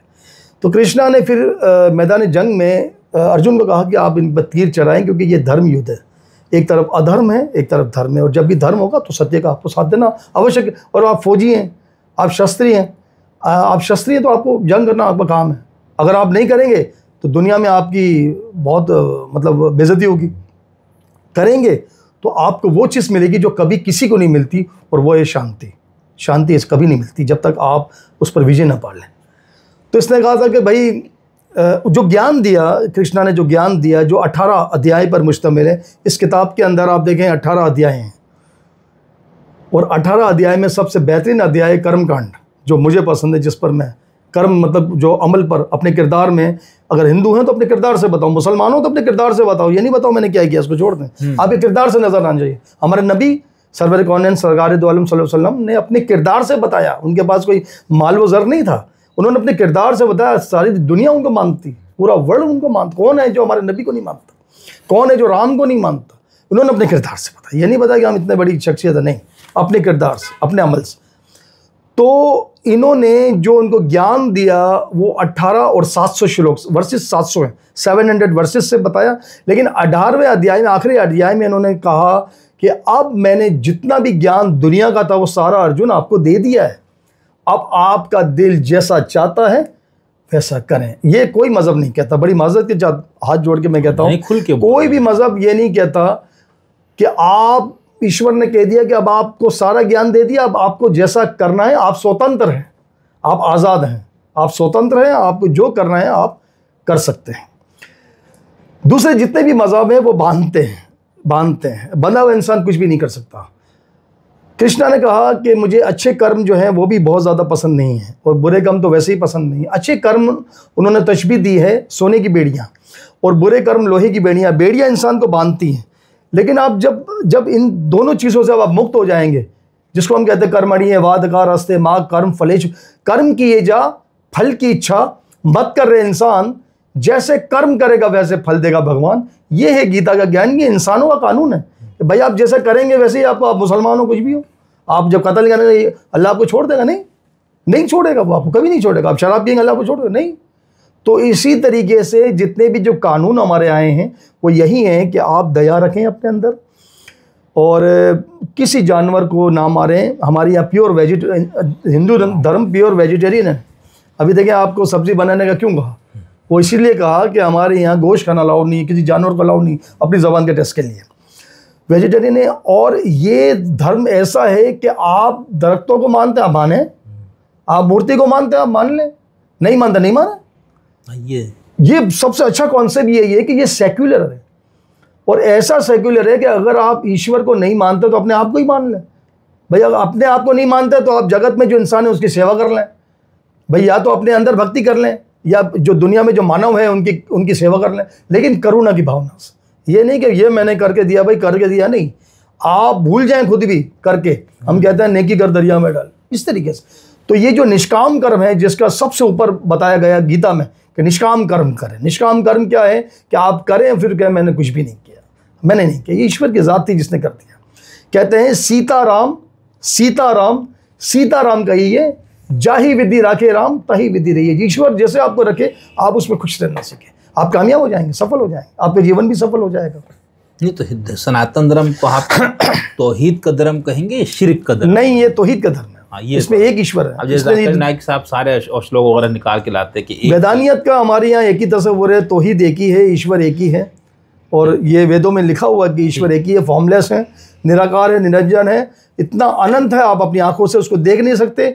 उसका कोई बाप नहीं है, उसकी माँ नहीं है, कोई रिश्तेदार नहीं है। और इसने इस सृष्टि जो मल्की वेज हमारी है, मैं वही कह रहा हूँ, एक दुनिया की बात करते हो, हमारी हज़ारों लाखों मल्की वेज है। मल्की वेज कहते हैं यूनिवर्स को, कायनात जिसको हम कहते हैं उर्दू में, और हमारे यहाँ उसको कहता है ब्रह्मांड। ऐसे पता नहीं कितने ब्रह्मांड हैं जो बने हुए हैं, वो उसने बना दिए। हम लोग हमारी ज़बान में उसको कहते हैं आकाशगंगा। बताते हैं कितनी आकाशगंगा है।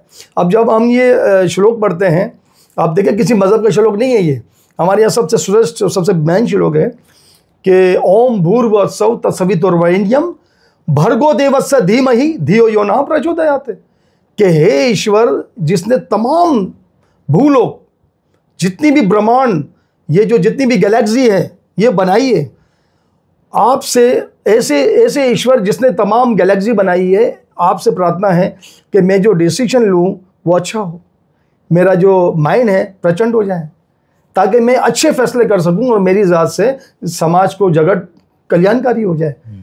और ये किसी मज़हब का थोड़ी है। बिल्कुल हाँ, ये सूर्य को देखकर हम लोग, क्योंकि सूर्य को हम बहुत मानते हैं, सूर्य प्राचीन है।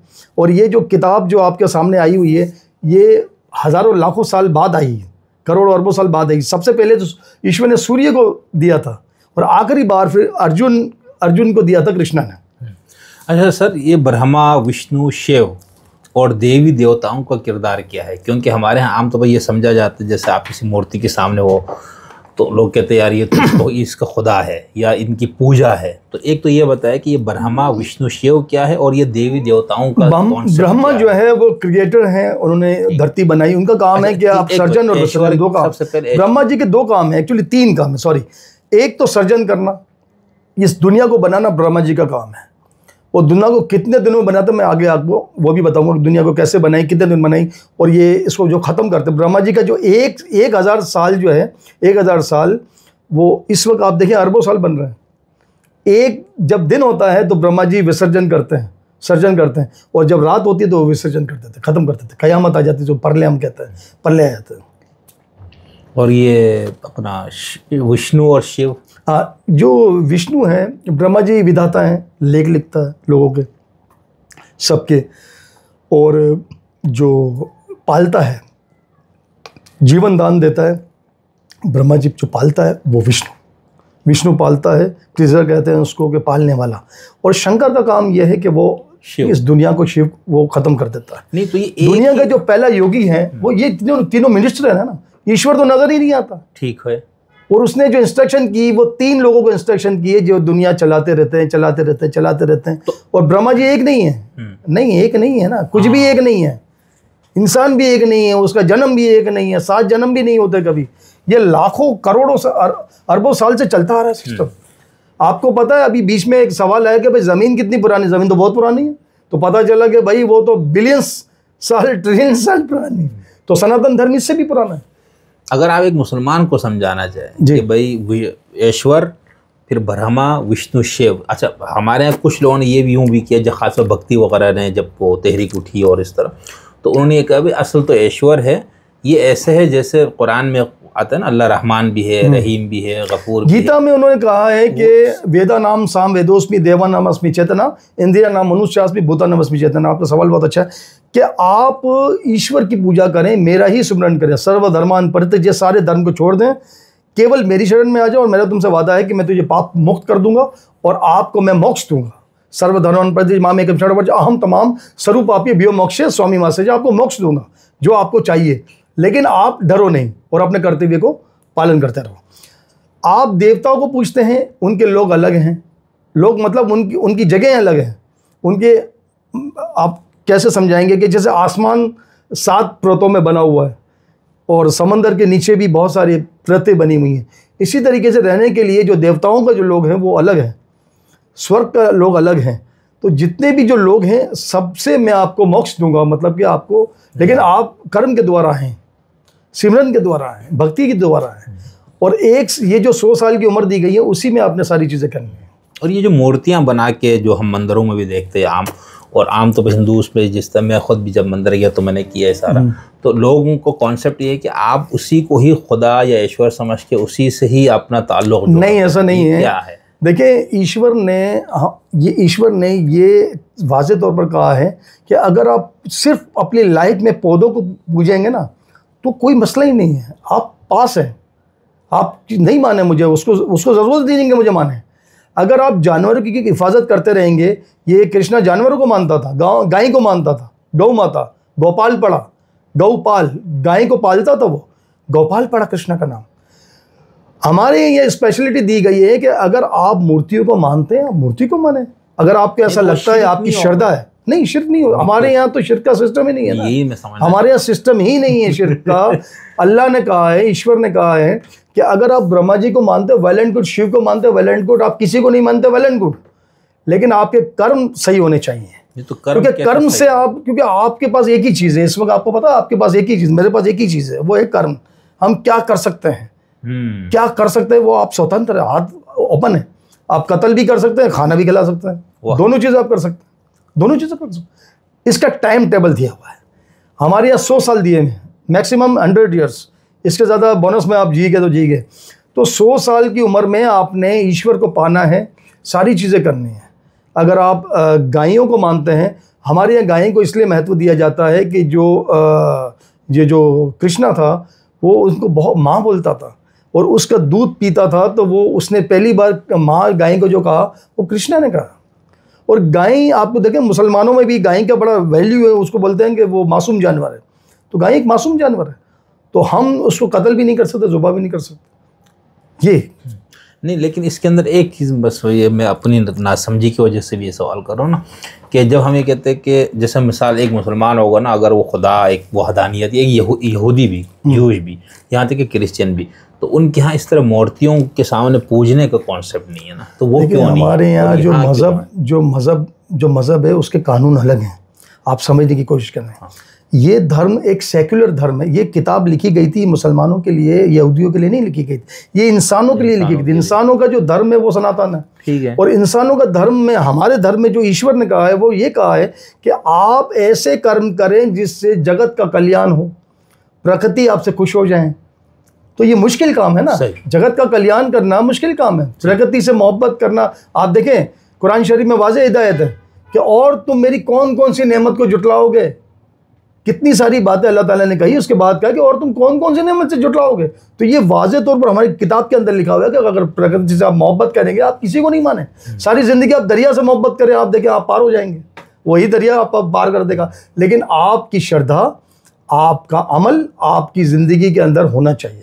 हमारे यहाँ एक्चुअली ज़िंदगी जीने के 4 नियम हैं, अपनी मर्ज़ी से आप जी नहीं सकते। 4 नियम है इसके, वो है धर्म, अर्थ, काम और मोक्ष।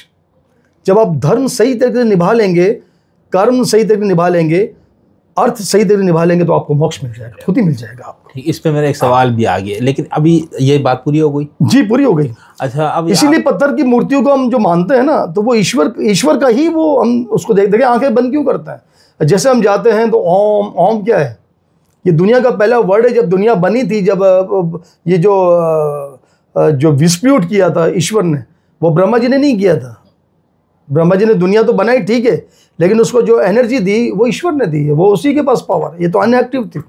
और ब्रह्मा जी का काम ये है कि ये जो धरतियाँ जो पाताल के अंदर हैं, ये उसका काम ही सिर्फ ये है कि वो इसके ऊपर लाता है। आप देखें दुनिया के जो सबसे बड़े, जो इस वक्त के सबसे बड़े जो कॉस्मोलॉजिक हैं, उसने अपनी किताब में वाज़ेह तौर पर लिखा है कि सबसे दुनिया का जो सबसे पुराना जो है वो सनातन धर्म है, इसकी वेदों में लिखा हुआ है। तो बहुत रिस्पेक्ट करते हैं। और इसमें से हर एक, जो हम अभी इसमें सवालात कर रहा हूँ मनोज साहब से, तो इसमें से हर एक टॉपिक ऐसे जिसपे मुस्तकिल घंटों पॉडकास्ट पे हम गुफ्तगू। हाँ, मैं एक बात हमारे जो सुनने वाले हैं, जो हमारे श्रोताजन हैं, जो हमारे व्यूवर्स हैं, उनसे ये बात ज़रूर कहता चलूँ कि सनातन धर्म जो है वो अरबों साल पुराना है। तो इसको समझने के लिए 1 स्टेप, 2 स्टेप, 3 स्टेप हम प्रोग्राम करते रहेंगे। और आप देखें, ये एक ऐसा धर्म है, जब तक आप इससे प्यार नहीं करेंगे ना, तो आप समझ नहीं सकते। अब आप देखें, एक लड़का एक लड़की से प्यार करता है, तो उसके रक्शे में देखता है कि वो लड़की नज़र आ गई, तो वो लड़की अगर उस तरफ देख लेती है, तो वो एक दूसरे की जब आई कांटेक्ट हो जाता है, तो थोड़ी देर में जब आप उस लड़के से मिलते हैं, तो वो बोलता है ये इसका एड्रेस है, ये इसका फ़ोन नंबर है। तो भाई अभी तो ये मिली थी क्लिफ्टन में, तो ये कहाँ से नंबर आ गए? वो प्यार की वजह से आए, वो जो प्यार उसने रिसर्च के द्वारा उससे हासिल कर दिया। इसी तरीके से वो कहते हैं कि एक वो शेर है शायर का कि ये इश्क नहीं आसान, भाई इतना समझ लीजिए, एक आग का दरिया है और डूब कर जाना है। वाह। तो ये इश्क है। अगर आप जब तक आप इससे इश्क नहीं करेंगे तो आपको समझ ही नहीं आएगा। आप देखें, मेरे यहाँ जानवर नहीं थे, लेकिन जब मैंने बहुत साल पहले एक खरगोश का बच्चा, मेरी बच्ची ने कहा कि ले लो, तो मैंने कहा बेटा रहने दें, तकलीफ होगी किसी को लेने। वो खरगोश का बच्चा जब मैंने पाला, तो उसके बाद बहुत सारे और भी एक जोड़ा लिया था मैंने। इसके बाद बिल्ली आई मेरे घर पर, फिर कुत्ता आया, बहुत सारे जानवर मेरे घर पर आए। तो मुझे पता चला कि इनका अपना एक सिस्टम है। आज कहीं भी अगर कोई भी ज़रा सा भी किसी को मार रहा होता तो हमें तकलीफ होती है, हम उसको रोकते हैं, stop this, what is this, don't do this. बिल्कुल।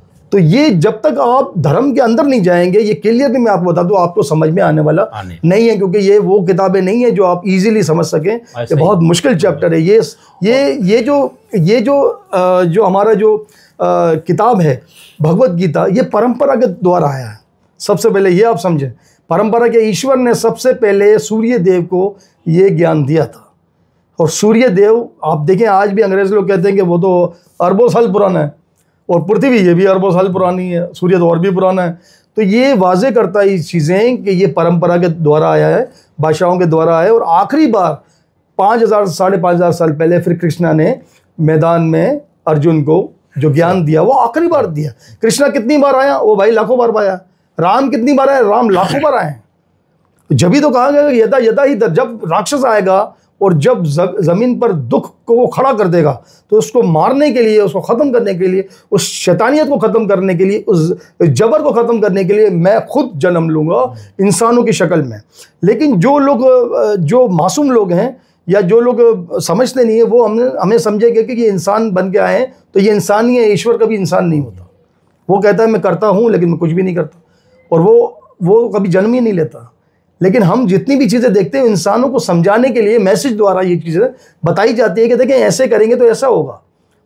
राम को सुबह 5 बजे अभिषेक करना था, राजा बनाना था अयोध्या का, और उसी वक्त उसको पता चला कि उसके फादर ने अपनी मम्मी, उनकी जो वाइफ है कैकेयी, उनके साथ कुछ प्रॉमिसेस किए थे कि मैं जो तुम कहोगी। तो उसने कहा भाई राम को नहीं बनाना बादशाह, उसको भेज दो अयोध्या वनवास में 14 साल। 14 साल इसलिए कि 14 साल उस वक्त के कानून का मतलब 14 साल के बाद जब आप आएंगे तो आप क्लेम नहीं कर सकते अपने स्टेट पर, क्लेम ही नहीं कर सकते। और 14 साल के बाद जैसे आप आएंगे तो आप अजनबी हैं, फिर आपको वीज़ा लेना पड़ेगा, जो आपका घर है उसके लिए वीज़ा लेना पड़ेगा, इसलिए 14 साल है, 15 साल क्यों नहीं, इसलिए उस वक्त का ये कानून था। आज भी जो लीज होती है 100 साल के लिए होती है, आप देखा ज़मीन 100 साल के लिए होती है, यही कानून है। अच्छा, भगवान बोलते तो ये क्या होता है? भगवान तो वो है कि जो 5 तत्वों से मिलकर बनता है वो भगवान है, जो उसमें 5 गुण हो, जो अपनी इंद्रियों को अपने वश में कर ले, और जो भक्ति के द्वारा, कर्म द्वारा जो अपनी चीज़ों को अपने कंट्रोल में कर ले, वही भगवान है। भगवान बहुत सारे हो सकते हैं, ईश्वर एक ही होता है, ईश्वर एक ही होता है। ईश का मतलब होता है यूनिवर्स, और वर का मतलब तो ऑनर, जो ईश का मतलब यूनिवर्स, लफ्ज़ का तर्जुमा तो ईश का मतलब यूनिवर्स और वर का मतलब है ऑनर, कायनात का। हाँ, पतिवर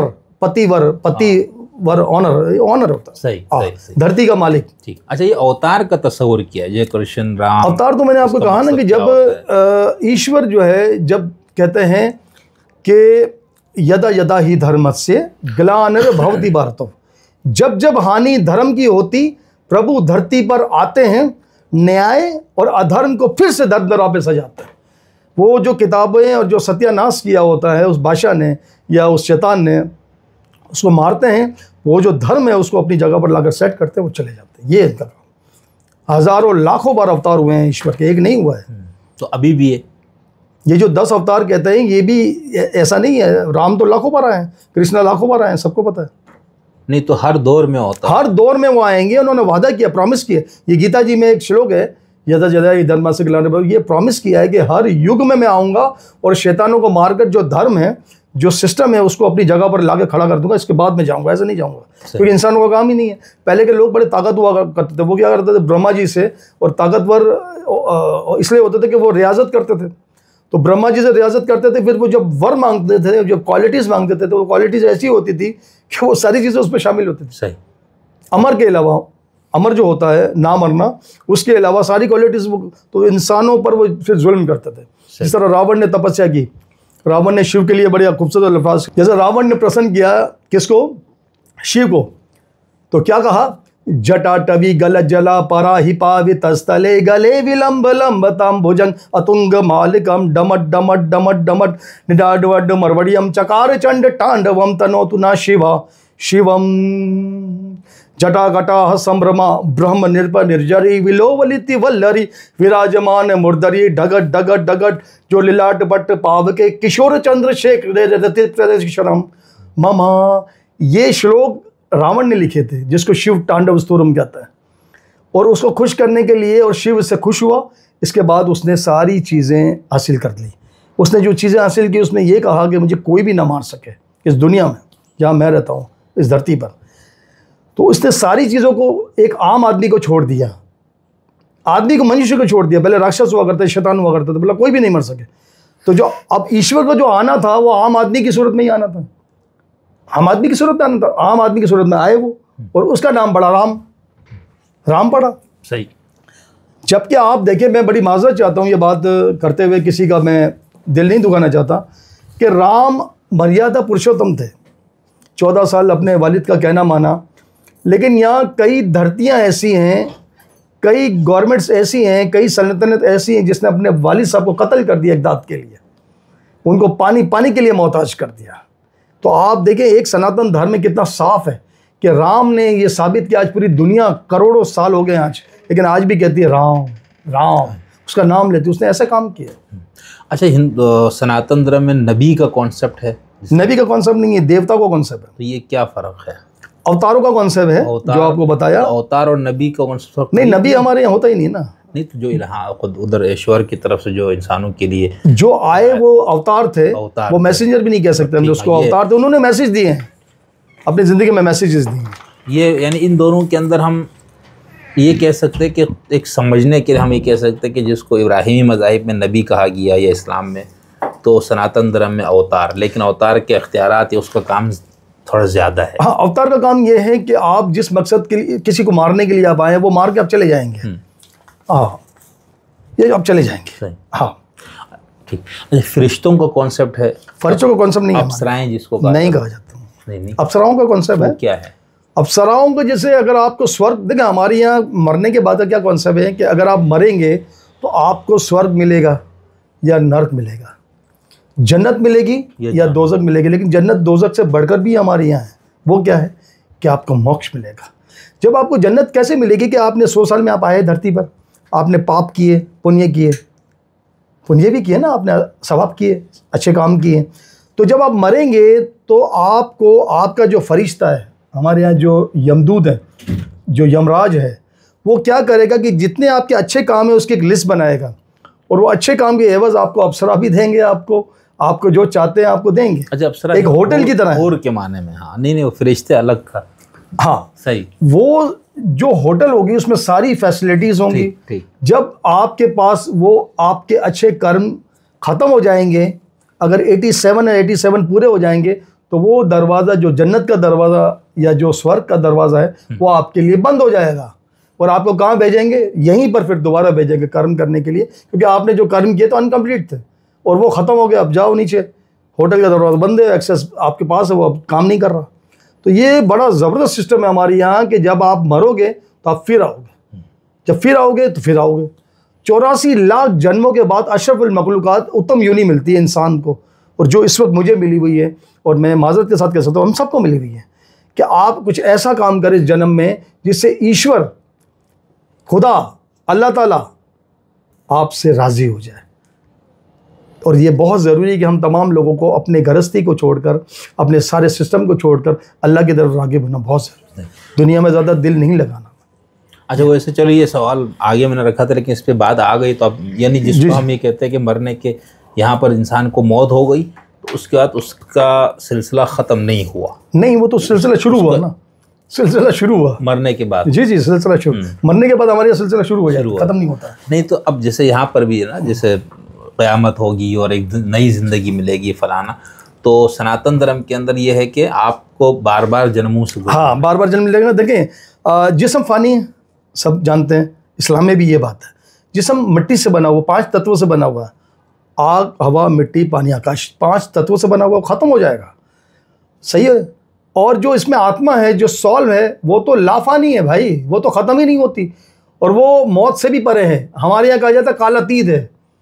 कहते हैं कि आत्मा तो मरता नहीं, मर जाती है देह, ये देह कहते हैं इसको, शरीर को।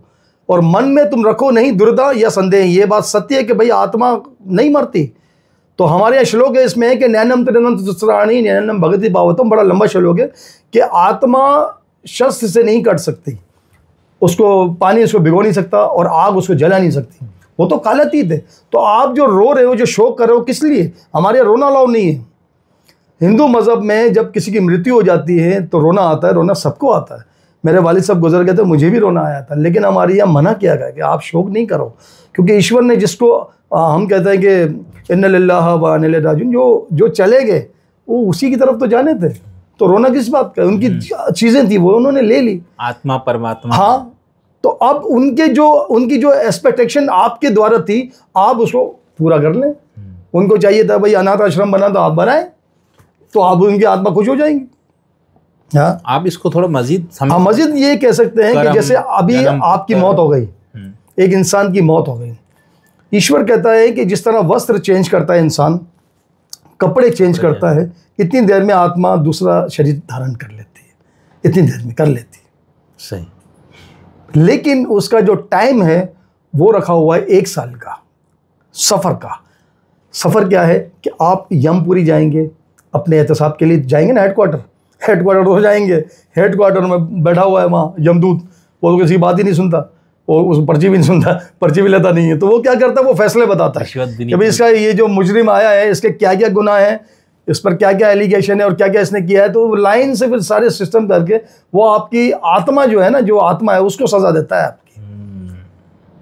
और एक जो और शरीर, 3 शरीर होता है हमारे यहाँ, एक सूक्ष्म शरीर होता है, एक ये जो आपको नजर आ रहा है और शरीर, तो जो शरीर, जो सूक्ष्म शरीर है उसको पनिशमेंट मिलती है और बहुत सख्त पनिशमेंट बताई गई है, जो हमारे नबी ने इस्लाम में जैसे कहते हैं कि आसार क़यामत हर तरफ दौर होगा, शराब व शबाब का होगा ना इम्तियाज़, हलाल व सवाब का, होदी ज़्यादा औरतें और मर्द होंगे कम, होगा किसी के दिल में ना इंसानियत का कम, ऐसा लिबास होगा बदन आएगा नज़र, मर्दों को शर्म आएगी औरतों देकर पुरानी बेहयाई, बनाओ सिंगार से और मिट जाएगी शराफतें फैशन की मार से, और कुछ फूल इशारों से खिलाए हैं नबी ने आसार क़यामत, ये बताया नबी ने। तो हमारे यहाँ भी ये बताया गया है कि देखें जब आप करेंगे तो जो क़यामत का जो मंजर है वो डेंजरस है, वो आपको सारी इज्जतें मिलेगी। तो ये जो हमें जो टाइम दिया गया ये बड़ा अच्छा गोल्डन टाइम है हमारे लिए। और ये जो निजात का कॉन्सेप्ट है, और हमारे यहाँ ये भी बता दूँ कि हमारे यहाँ बहुत ज़्यादा इस पर चर्चा नहीं है कि आप नमाज़ पढ़ें तो ठीक है वरना आपको कत्ल कर दिया जाएगा, आपको मार दिया जाएगा। हमारे यहाँ एक इंसान बिल्कुल आज़ाद कर दिया गया है।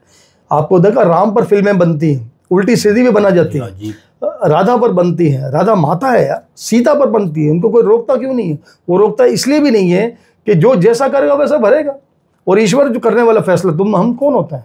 तो हमारी ये सवाल ही पैदा नहीं होता कि कोई ये कहे कि भाई आप यूं नहीं, यूं ही करो, यूं ही नहीं कर सकते, स्वतंत्र है। लेकिन मैं इस पे आगे आज तो शायद उस पर बात ना हो, थोड़ी सी मैं तमाम मज़ाहिब में नहीं, इस पे जो शरीयत देखिए तमाम मज़ाहिब में कुछ चीज़ें फ़र्ज़ की गई, हमारे यहाँ कोई चीज़ फ़र्ज़ नहीं मनुष्य उसमें जब हम फ़र्ज़ क्या है कि अगर आप ईश्वर के द्वारा ज़िंदगी गुजारेंगे तो आपको मोक्ष मिलेगा, और अगर आप ऐसे नहीं गुजारते, अपनी मर्जी से गुजारते हैं, तो फिर आपको वही मिलेगा जो आपको मिलना चाहिए।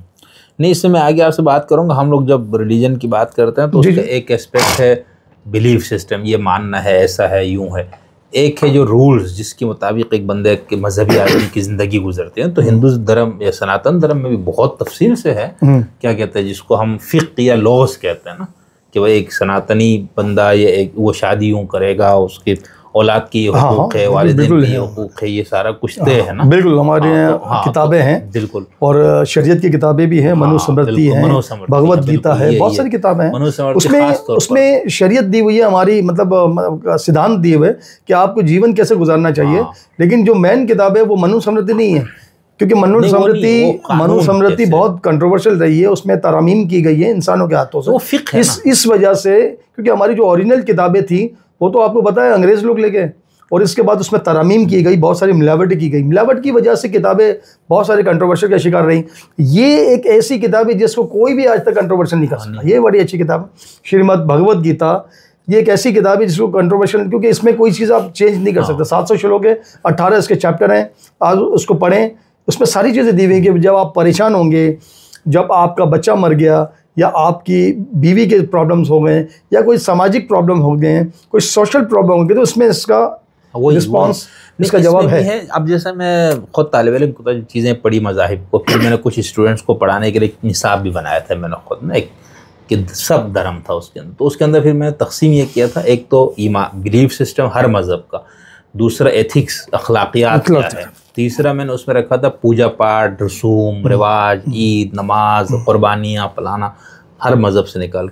चौथा उसका मैंने रखा था फ़िक़्ह, हम उसको अपने यहाँ पर फ़िक़्ह कहते हैं, यानी जैसे इधर कुरान है तो अब उसके बाद जब आप फ़िक़्ह की किताबें देखते हैं 30-30 वॉल्यूम्स में ऐसे, ठीक है ना भाई, वो क्या है, तो वो है कानून, यानी भाई निकाह यूँ है, फलाना ऐसा है, नमाज इस तरह से है, तो वो मनुस्मृति। तो उस पे हम इंशाल्लाह तफसील से भी बात करेंगे। और अच्छा, नजात का जो मोक्ष का तस्वुर है, ये थोड़ा सा मोक्ष का तस्वुर ऐसे है कि देखें, आपको जन्म दिया ईश्वर ने, आपको अच्छे माँ बाप दिए हैं, आपको एक धरती दी है, और आप स्वतंत्र हैं। सबसे बड़ी बात है कि आप स्वतंत्र हैं, और आपके अंदर वो शक्ति है जो आत्मा को परमात्मा से मिला सकती है। हमारे हृदय में वो शक्ति है जो आत्मा को परमात्मा से मिला सकती है। बहुत बड़ी बात है। तो और कोई पाखंड में तो आप पढ़ ही नहीं सकते। आपको आज़ाद किया हुआ ईश्वर ने, आप अच्छे कर्म करें, ऐसे कर्म करें जो इस किताब में लिखा हुआ है। आप किताब के हिसाब से जब ज़िंदगी गुजारेंगे तो ईश्वर आपको मोक्ष देगा। अच्छा, मोक्ष वो चीज़ है कि जब मैंने आपसे कहा ना कि स्वर्ग, नर्क और इससे ऊपर अब्दी लाइफ, अब्दी मुक्ति, जो फाइनल डेस्टिनेशन है ना, वो मोक्ष, सेल्वेशन कहते हैं इसको। अब आप जब जब आपके बहुत अच्छे कर्म हो जाएंगे, निष्काम कर्म, तो ईश्वर आपको मोक्ष देगा। वो अपनी जो उसकी जो ज्योति है, जिसको ज्योति कहते हैं, उसमें समा जाएगा इंसान, वापस नहीं आएगा दुनिया में, या जलील होने के लिए या वापस नहीं आएगा, कभी नहीं आएगा वापस। ये कहते हैं मोक्ष को। और मोक्ष जब मिलेगा जब आप श्री राम की तरह और कृष्णा की तरह ज़िंदगी, महात्मा गौतम की तरह ज़िंदगी गुजारेंगे। लेकिन उसने, इन तमाम लोगों ने अपने लिए कभी कुछ भी नहीं मांगा, इनकी लाइफ बहुत सख्त थी, कभी भी नहीं मांगा और सारी ज़िंदगी स्ट्रगल करते रहे। स्ट्रगल बेहतरीन मार्ग है। हम देखें हमारे यहाँ हमारी ये जो मज़हब है ये कर्म पर चलता है, कर्मा कर्मा। आप देखिए जब भी देखो कर्मा कर्मा और पूरी दुनिया के मज़हब कर्म पे चलते हैं, अमल पर कोई नहीं चलता। अल्लामा इकबाल ने कहा है, पूरी दुनिया ने कहा कि भाई अमल तो है असल तो अमल कर्मणीय वादकार अस्ते माँ कर्म फलेशु कदा। जैसे आपके कर्म होंगे, आप किसी भी मज़हब में हो, आप कोई भी हो, अभी आपसे यही आपका कोई लेना देना नहीं है। जाकिर नाइक भी ये गलत बात करता है कि भाई हमारे लोग जन्नत में जाएंगे, जन्नत किसी के बाप की थोड़ी है। इबादत के साथ अगला सवाल यही था, ये अगर आप अच्छे कर्म देखें, कई लोगों ने उनसे सवाल किया कि जो हिंदू लोग हैं, जो यहूदी लोग हैं, जो ईसाई लोग हैं, जो पारसी लोग हैं, वो बहुत अच्छे लोग अगर होंगे तो वो क्या जन्नत में नहीं जाएंगे? तो वो इसके पास जवाब ही नहीं था उनके पास। वो कहते नहीं जाएंगे। ये इस्लाम तो कह सकता है कि नहीं जाएंगे, मैं उस पर बात नहीं करूंगा क्योंकि मैं इस्लाम के दायरे का नहीं, लेकिन वाले फिरके को लेके जाने के लिए तैयार नहीं है। जी नहीं है तैयार।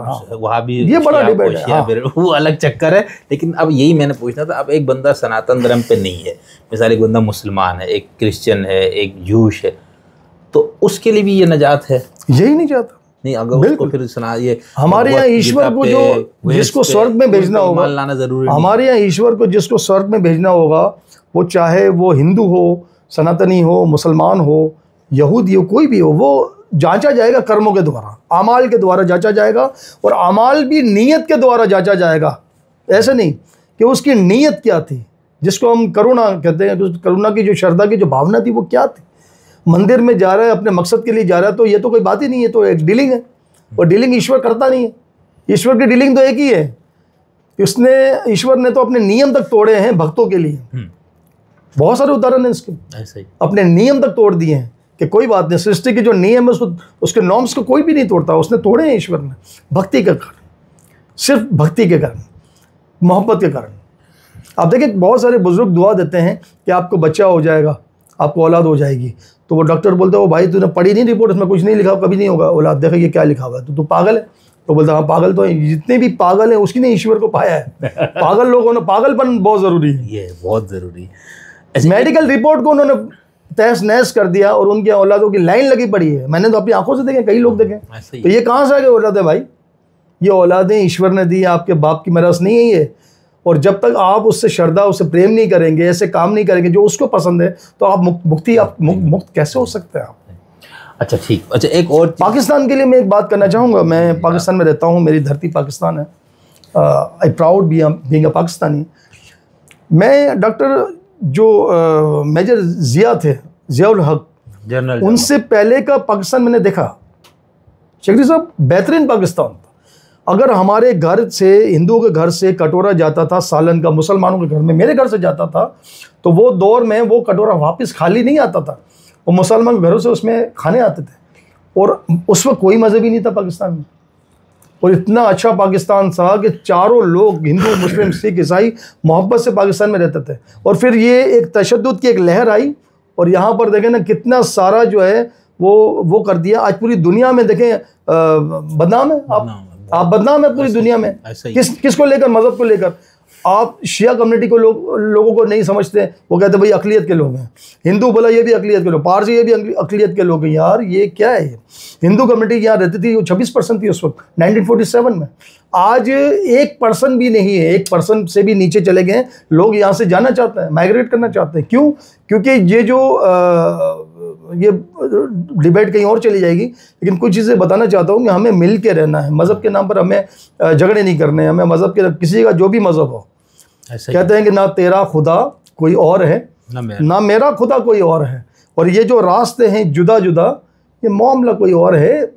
कई शायरों ने ये बात कही कि भाई सबके अपने अपने मज़हब। आप क्यों चाहते हो कि आपको मज़हब के नाम पर जो है जांचा जाए? नहीं, हमारा धर्म कहता है कि मज़हब तो हमारा है, हमारा तो कोई मज़हब ही नहीं है। सनातनी देखें, सब सारे सनातनी, कभी इसका सबसे बड़ा एग्जाम्पल है कि आज तक आपने किसी हिंदू को ये नहीं कहा होगा कि यहूदियों को या मुसलमानों को या क्रिश्चियन को कि भाई आप हिंदू बन जाओ, कभी नहीं कहा होगा, क्योंकि ये सिस्टम हमारे है ही नहीं। हम तो सबको अपने भाई समझते हैं। सही। अच्छा, एक और चीज़ अभी हम आगे में बात, हम सनातन धर्म में भी फ़िरक़े हैं धर्म के, जैसे मुसलमानों में शिया है, हदीस है, देवबंदी। आप में यहाँ पर चूँकि हम पाकिस्तान में ये सब चीज़ें मनोज साहब हम अच्छी तरह जानते हैं ना, ये सारे फ़िरक़े में जी इस तरह, और हर एक का एक दूसरे के ख़िलाफ़ है, एक दूसरे के पीछे नमाज़ें नहीं पढ़ रहे होते। तो आपके यहाँ भी इस तरह? हमारे यहाँ कोई फ़िरक़े नहीं है, 4 ग्रुप्स बनाए थे। कृष्णा ने गीता में एक जगह कहा है कि जो ब्राह्मण हैं उनका काम है भाई आप तालीम दें लोगों को, वेदों की तालीम दें, उपनिषदों की तालीम दें। जातों का अलग, जातों की बात करो, रिलीजियस बुनियाद पे फ़िरक़े हैं ना आपके? रिलीजियस बुनियाद पर हमारे कोई फ़िरक़ा नहीं, हमारे पाकिस्तान में कोई फ़िरक़ा नहीं। पाकिस्तान नहीं, ये विष्णु मत, शैव मत, शक्ति मत, ये क्या है? हाँ, ये देखें, ये वही है कि जो शैव हैं वो शिव को मानते हैं, तो ये फ़िरक़ा नहीं है। जो वैष्णव हैं वो शिव विष्णु को मानते हैं। ये फ़िरक़े नहीं है, ये फ़िरक़े नहीं है। अच्छा, उनकी मर्ज़ी किसी को भी मानते नहीं। भैया आपको किसी चीज़ में स्पेशलिटी करनी है तो आप तो पढ़ेंगे ना, और डॉक्टर तो सभी, हिंदू तो सभी हैं, लेकिन जब आप आगे जाएंगे, अगर आपको अघोर विद्या चाहिए तो तांत्रिक तो पढ़ेंगे ना, कि नहीं पढ़ेंगे? मैंने जितनी भी साधनाएं सारी पढ़ी हैं, 20 साल तो मैंने सिर्फ तालीम हासिल की है ये सनातन धर्म, और 37 ईयर्स अब तक मुझे हो चुके हैं सनातन धर्म में। तो सारी जो सिलेबस में सारे सब्जेक्ट हैं ये। और अगर आपको ऐसा लगता है कि मुझे विष्णु से मिल जाएगा, तो कई लोग कृष्णा को मानते हैं, वैष्णव कहते हैं उसको। अच्छा, जो शक्ति को मानते हैं, कुछ भी नहीं, इख्तिलाफ तो है ही नहीं ना, कोई इख्तिलाफ। अच्छा, आप जैसे सनातन धर्म के अंदर अच्छा, तकफीर का मतलब होता है ना जी, तकफीर हाँ, कि भाई ये फलान बंदा मुसलमान था, मिसाल कलमा ये आज इसने ये हरकत की तो हमने इसको निकाल। नहीं, हमारे यहाँ ऐसा कानून नहीं है ना, लिबरल है ये, सेक्युलर है, प्योरली लिबरल है, सेक्युलर है। आपको तो कहीं भी जाना, अभी मिसाल के तौर पर आप एक सनातन धर्म के स्कॉलर होने के नाते आप कल से मस्जिद में जाके नमाजें शुरू कर दें, ठीक है, अजान देना शुरू करें, एक मिसाल दे रहा हूँ, या आप और वो सारे काम करें जो मुस्लिम कम्युनिटी, तो आपको हिंदू सनातन धर्म वाले नहीं कहेंगे भाई ये आप हमारे से निकल गया। आप कहेंगे भाई मैं नहीं निकल, धर्म के कुछ कानून तो हैं जो आप पर लागू। तो वो कानून ये है कि आप पुनर्जन्म को मानेंगे। मुसलमान, पूरी दुनिया के कोई भी मज़हब पुनर्जन्म को नहीं मानता, ये सबसे पहला कानून है। दूसरा ये कि हमारे जो वेद है उस पर आप अपनी वैधानियत रखेंगे। यही चीज़ मैं समझना चाह रहा हूँ ना, फिर ये रखेंगे। हाँ। तीसरा ये है कि आप सारी ज़िंदगी में एक इंसान की शादी करवाएंगे और अपनी ज़िंदगी में मोक्ष को प्राप्त करेंगे, जो आपका आखिरी गोल है। ये तो है ना, मोक्ष क्या है? मैंने अभी आपको बताया कि वो काम जो ईश्वर को पसंद हो, जो गीता में लिखा हुआ है, जो वेदों में लिखा हुआ है, वो उस तरीके से अगर आप ज़िंदगी गुजारेंगे तो आपको मोक्ष मिलेगा। लेकिन आप अगर कोई मॉडर्न धर्म आ जाता है, रिलीजन, उसको फॉलो करेंगे तो वो तो आप ही से तो निकला हुआ ना भाई, आप ही से तो निकला हुआ ना। ये हिंदू मज़हब से ही सारे धर्म बने हैं, जितने भी मज़ाहिब बने हैं वो हिंदू मज़हब से बने हैं। सही। वरना आप देखें ये ढोल कहाँ से आया, ये शनाइया, ये कलर कहाँ से आए हैं? ये हिंदू मज़हब में सारे फेस्टिवल्स हैं। 360 फेस्टिवल्स हैं टोटल। अगर आप मनाने जाएंगे तो सारा दिन एक फेस्टिवल है कि ज़िंदगी आप जोड़ कर गुजारें। हमारे यहाँ तलाक का कॉन्सेप्ट नहीं है, तलाक वलाक नहीं होती हमारे यहाँ। जो जुड़ गया सो जुड़ गया, तोड़ने का कोई भी सिस्टम नहीं है।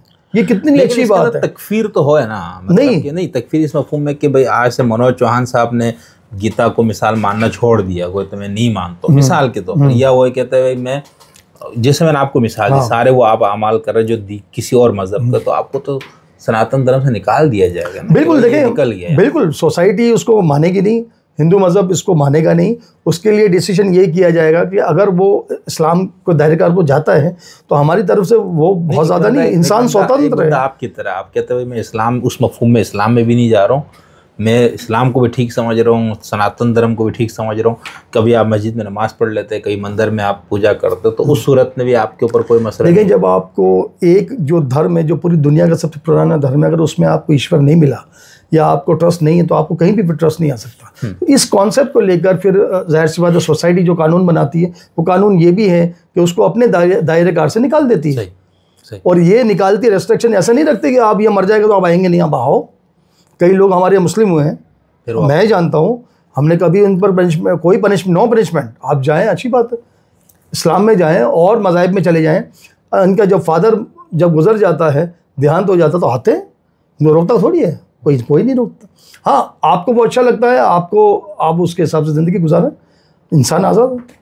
अच्छा, दूसरा एक और चीज़, ये ज़ात वाली आप जो बात कर रहे थे, हमारे यहाँ आम तो बहुत ज़्यादा का हिंदुओं में ज़ात का कॉन्सेप्ट है, नीच ज़ात है, उसको इंसान नहीं समझा। तो ये कॉन्सेप्ट ये एक्चुअली ये हुआ है भारत में, क्योंकि भारत एक बड़ा मुल्क है, पाकिस्तान भी इसका हिस्सा था, जहाँ हम बैठे ये बॉम्बे का हिस्सा था। और जो हमने जो पढ़ा है वो है बॉम्बे का कानून पढ़ा है हमने, उसके जो कॉन्स्टिट्यूशन है वो पढ़े हैं सारे, उसके सिद्धांत, सनातन के सिद्धांत पढ़े हैं मैंने, जो आज तो आपको मिलेंगे भी नहीं कहीं। ये हुआ कि कृष्णा ने गीता में कहा है कि भाई 4 वर्ण हैं, 4 जातें बनाई गई है, ग्रुप बनाए हैं, ताकि दुनिया में वो अच्छे तरीके से काम कर सके, समाज की भलाई के लिए। हाँ, भलाई के लिए। इन्होंने इसको रंग अलग दिया, ये एक मसला है। इन्होंने कहा कि भाई जो ब्राह्मण है उसका काम है कि वो धर्म का प्रचार करेगा, वो जॉब नहीं करेगा, जॉब कभी नहीं करेगा, और लोग उसको दान देंगे, जो दान देंगे उसी से वो अपना जीवन व्यतीत करेगा, गुजारेगा, बड़ा साफ सुथरा। जो शस्त्री हैं वो पढ़ाएगा नहीं, कोई लेना देना नहीं पड़ेगा, वो बंदूक उठाएगा, तलवार उठाएगा और वो अपने मुल्क के लिए जंग करेगा, वो फाइट करेगा, फाइटर वॉरियर्स हैं।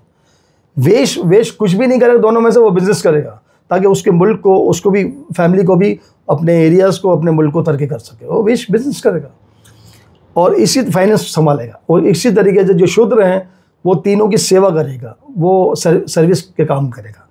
इन्होंने क्या किया, ब्राह्मण लोगों ने क्या किया कि इसको अपने आप को सुपीरियर करने के लिए इन्होंने कहा कि भाई जो ईश्वर ने कहा है कि जो ब्राह्मण है वो मुखमंडल है, कृष्ण ने अपने जो शहीद होता है मुख, तो उन्होंने कहा भाई हम तो मुखमंडल है, तो आप तो कुछ भी नहीं है। तो इन्होंने दूसरी जातों को जो है वो, असल फिलोसफी इसकी ये नहीं थी, यही थी, ये नहीं थी कि भाई चूंकि ब्राह्मण है तो बाकी भाई देखें, आप एक गवर्नमेंट में भी आएंगे तो डिफरेंस लोगों के डिफरेंस काम होंगे। इस डिपार्टमेंट वाले को उस डिपार्टमेंट का पता नहीं होगा, फाइनेंस वाले को नहीं पता कि संगीत डिपार्टमेंट में क्या हो रहा है, भाई जो भी हो रहा। हाँ, लेकिन ऐसे ही है ना पूरी दुनिया में, ये पूरे वर्ल्ड में ये कानून है। जो साइंसदान है उसको नहीं पता होता खाना कैसे बनता है, उसको क्या पता खाना कैसे बनता है, भाई सबके अलग अलग डिपार्टमेंट। इन्होंने क्या किया, इसको मिक्स किया है और मुसलमान लोगों ने उनको शेल्टर दिया। मैं बिल्कुल वाज़ेह तौर पर कहूँगा कि जो लोग हिंदुओं को मंदिर में नहीं जाने दिया, मुसलमान लोगों ने उनको शेल्टर दिया, अच्छा काम किया, गलत तो नहीं किया। इन्होंने कहा भाई ये ठाकुर जी का मंदिर है, आज शूद्र हैं, आप इसमें जा नहीं सकते। आज भी इंडिया में यही हो रहा, हमारे पाकिस्तान में, अल्लाह का शुक्र है, श्री राम की दया है, ऐसा नहीं है। पाकिस्तान में हम लोगों ने सबको सेम किया हुआ, यहाँ पर कोई भी ऊपर नीचे कोई ज़्यादा बातें नहीं, कोई कहीं भी मंदिर बनाओ कहीं भी जा सकता है। अच्छा, हाँ, इंडिया में आज भी देखें ठाकुर जी के मंदिर में शूद्र नहीं जा सकता, वो कहते हैं कि आपका मंदिर दूसरा है। तो वो फैमिली जो उस मंदिर में नहीं जा सकती, फिर उन्होंने दूसरे धर्म को अपनाया और दूसरे धर्म का वेलकम है, क्योंकि उन्होंने उनको मारा नहीं तो उनको एक्सेप्ट किया। सनातन धर्म का, मेरी बात सुने ना, इससे इतना बिगाड़ पैदा हुआ कि आज पूरी दुनिया में हिंदुओं का एक ही मुल्क है बस, और उस मुल्क का नाम है नेपाल, जो 100% हिंदू मुल्क है। और सेकंड नंबर पर फिर इंडोनेशिया और भारत, तीसरे चौथे नंबर पर भारत। वो इसीलिए कि आपने डिस्क्रिमिनेशन को बढ़ावा दिया। अच्छा, ये उधर नेपाल और इन जगहों पे नहीं है, ये वहाँ पर कोई मुसलमान नहीं है, वहाँ सारे हिंदू हैं। नहीं, ये जात पात भेदभाव नहीं है ना, वहाँ सब ब्राह्मण हैं। अच्छा, वो हिंदू मुल्क है।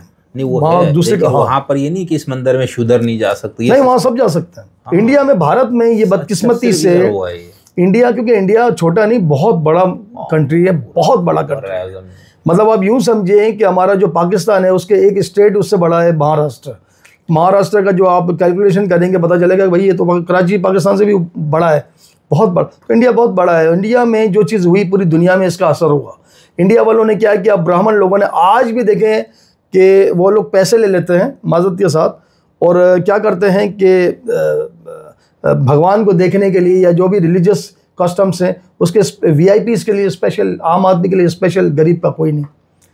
ये जो चीज़ें हैं इसको ख़त्म कर, दूसरा ये सबको खत्म जो, तो चलो आपने जो इसकी फिलोसफी बताई, और ये कई किताबों में इसको इसी तरह बयान किया गया खुद सनातन धर्म की, कि ये ईश्वर की तरफ से जो किया गया था या अल्लाह की तरफ से, ये ऐसा नहीं था कि इसकी बुनियाद पे आप किसी को जलील और किसी को इज्जतदार बनाए, नहीं ऐसा नहीं ये है। दुनिया का सिस्टम चलाने हाँ, के लिए ईश्वर ने लेकिन क्या वो तो फिर जब देखो ना ये होगी ना, मैं मिसाल में अगर शूद्र जात में पैदा हुआ हूँ तो मेरी तो अपनी ज़िंदगी क्या, मेरे तो मतलब जो भी नस्ल आएगी वो शूद्र ही रहना है। एक्चुअली होता ये है कि जो जन्म होता है, मैं आपको बताऊं, जो जन्म होता है ना वो कर्मों द्वारा होता है। अगर आपके कर्म, आप शूद्र के घर में पैदा हुए, अगर आपके कर्म ऐसे हैं कि आप तालीम ले रहे हैं, तालीम दे रहे हैं, तो आप शूद्र कहाँ से हुए भाई? आप शूद्र कहाँ से हुए? आप तो ब्राह्मण हैं। नहीं तो मुझ पर तो पाबंदी है ना, मैं तो ब्राह्मण उससे हूँ नहीं जात से। वो तो आप सही कह रहे हैं सामाजिक तौर पर तो आपके, लेकिन ये ईश्वर का जो नियम है, जो फितरत है, उसको तो आप चेंज नहीं कर सकते ना। आपने तालीम हासिल कर ली, डॉक्टर भीमराव अंबेडकर के साथ क्या हुआ भारत में? यही तो हुआ, कायदे आजम के दोस्त थे वो। डॉक्टर भीमराव अंबेडकर जब वहाँ गया तो वो जब छोटा सा था, तालीम हासिल करने की परमिशन नहीं थी। मैं 2 मिनट ज़रूर लूँगा इसके लिए, क्योंकि वो बड़ी शख्सियत है। डॉक्टर भीमराव अंबेडकर का दिन पाकिस्तान में भी मनाया जाता है, आपको पता है, क्योंकि कायदे आजम के दोस्त है वो। पाकिस्तान को फेवर किया था उसने, सही, मुस्लिम लीग को फेवर किया था उसने। डॉक्टर भीमराव अंबेडकर जब छोटा सा था तो क्योंकि उसको पानी जो दिया जाता था वो हाथ से दिया जाता था, तो ऊपर फेंकते थे और हाथ से, क्योंकि वो शूद्र था, दलित था। तो एक दिन उसको प्यास लगी, बड़ी मुश्किल से स्कूल में एडमिशन मिला था उसके वालिद की वजह से। वाइसराय ब्रिटिश गवर्नमेंट थी, तो उसने देखा कि भाई वो चपरासी नहीं आया, peon not available, peon is absent today, okay so what can I will do.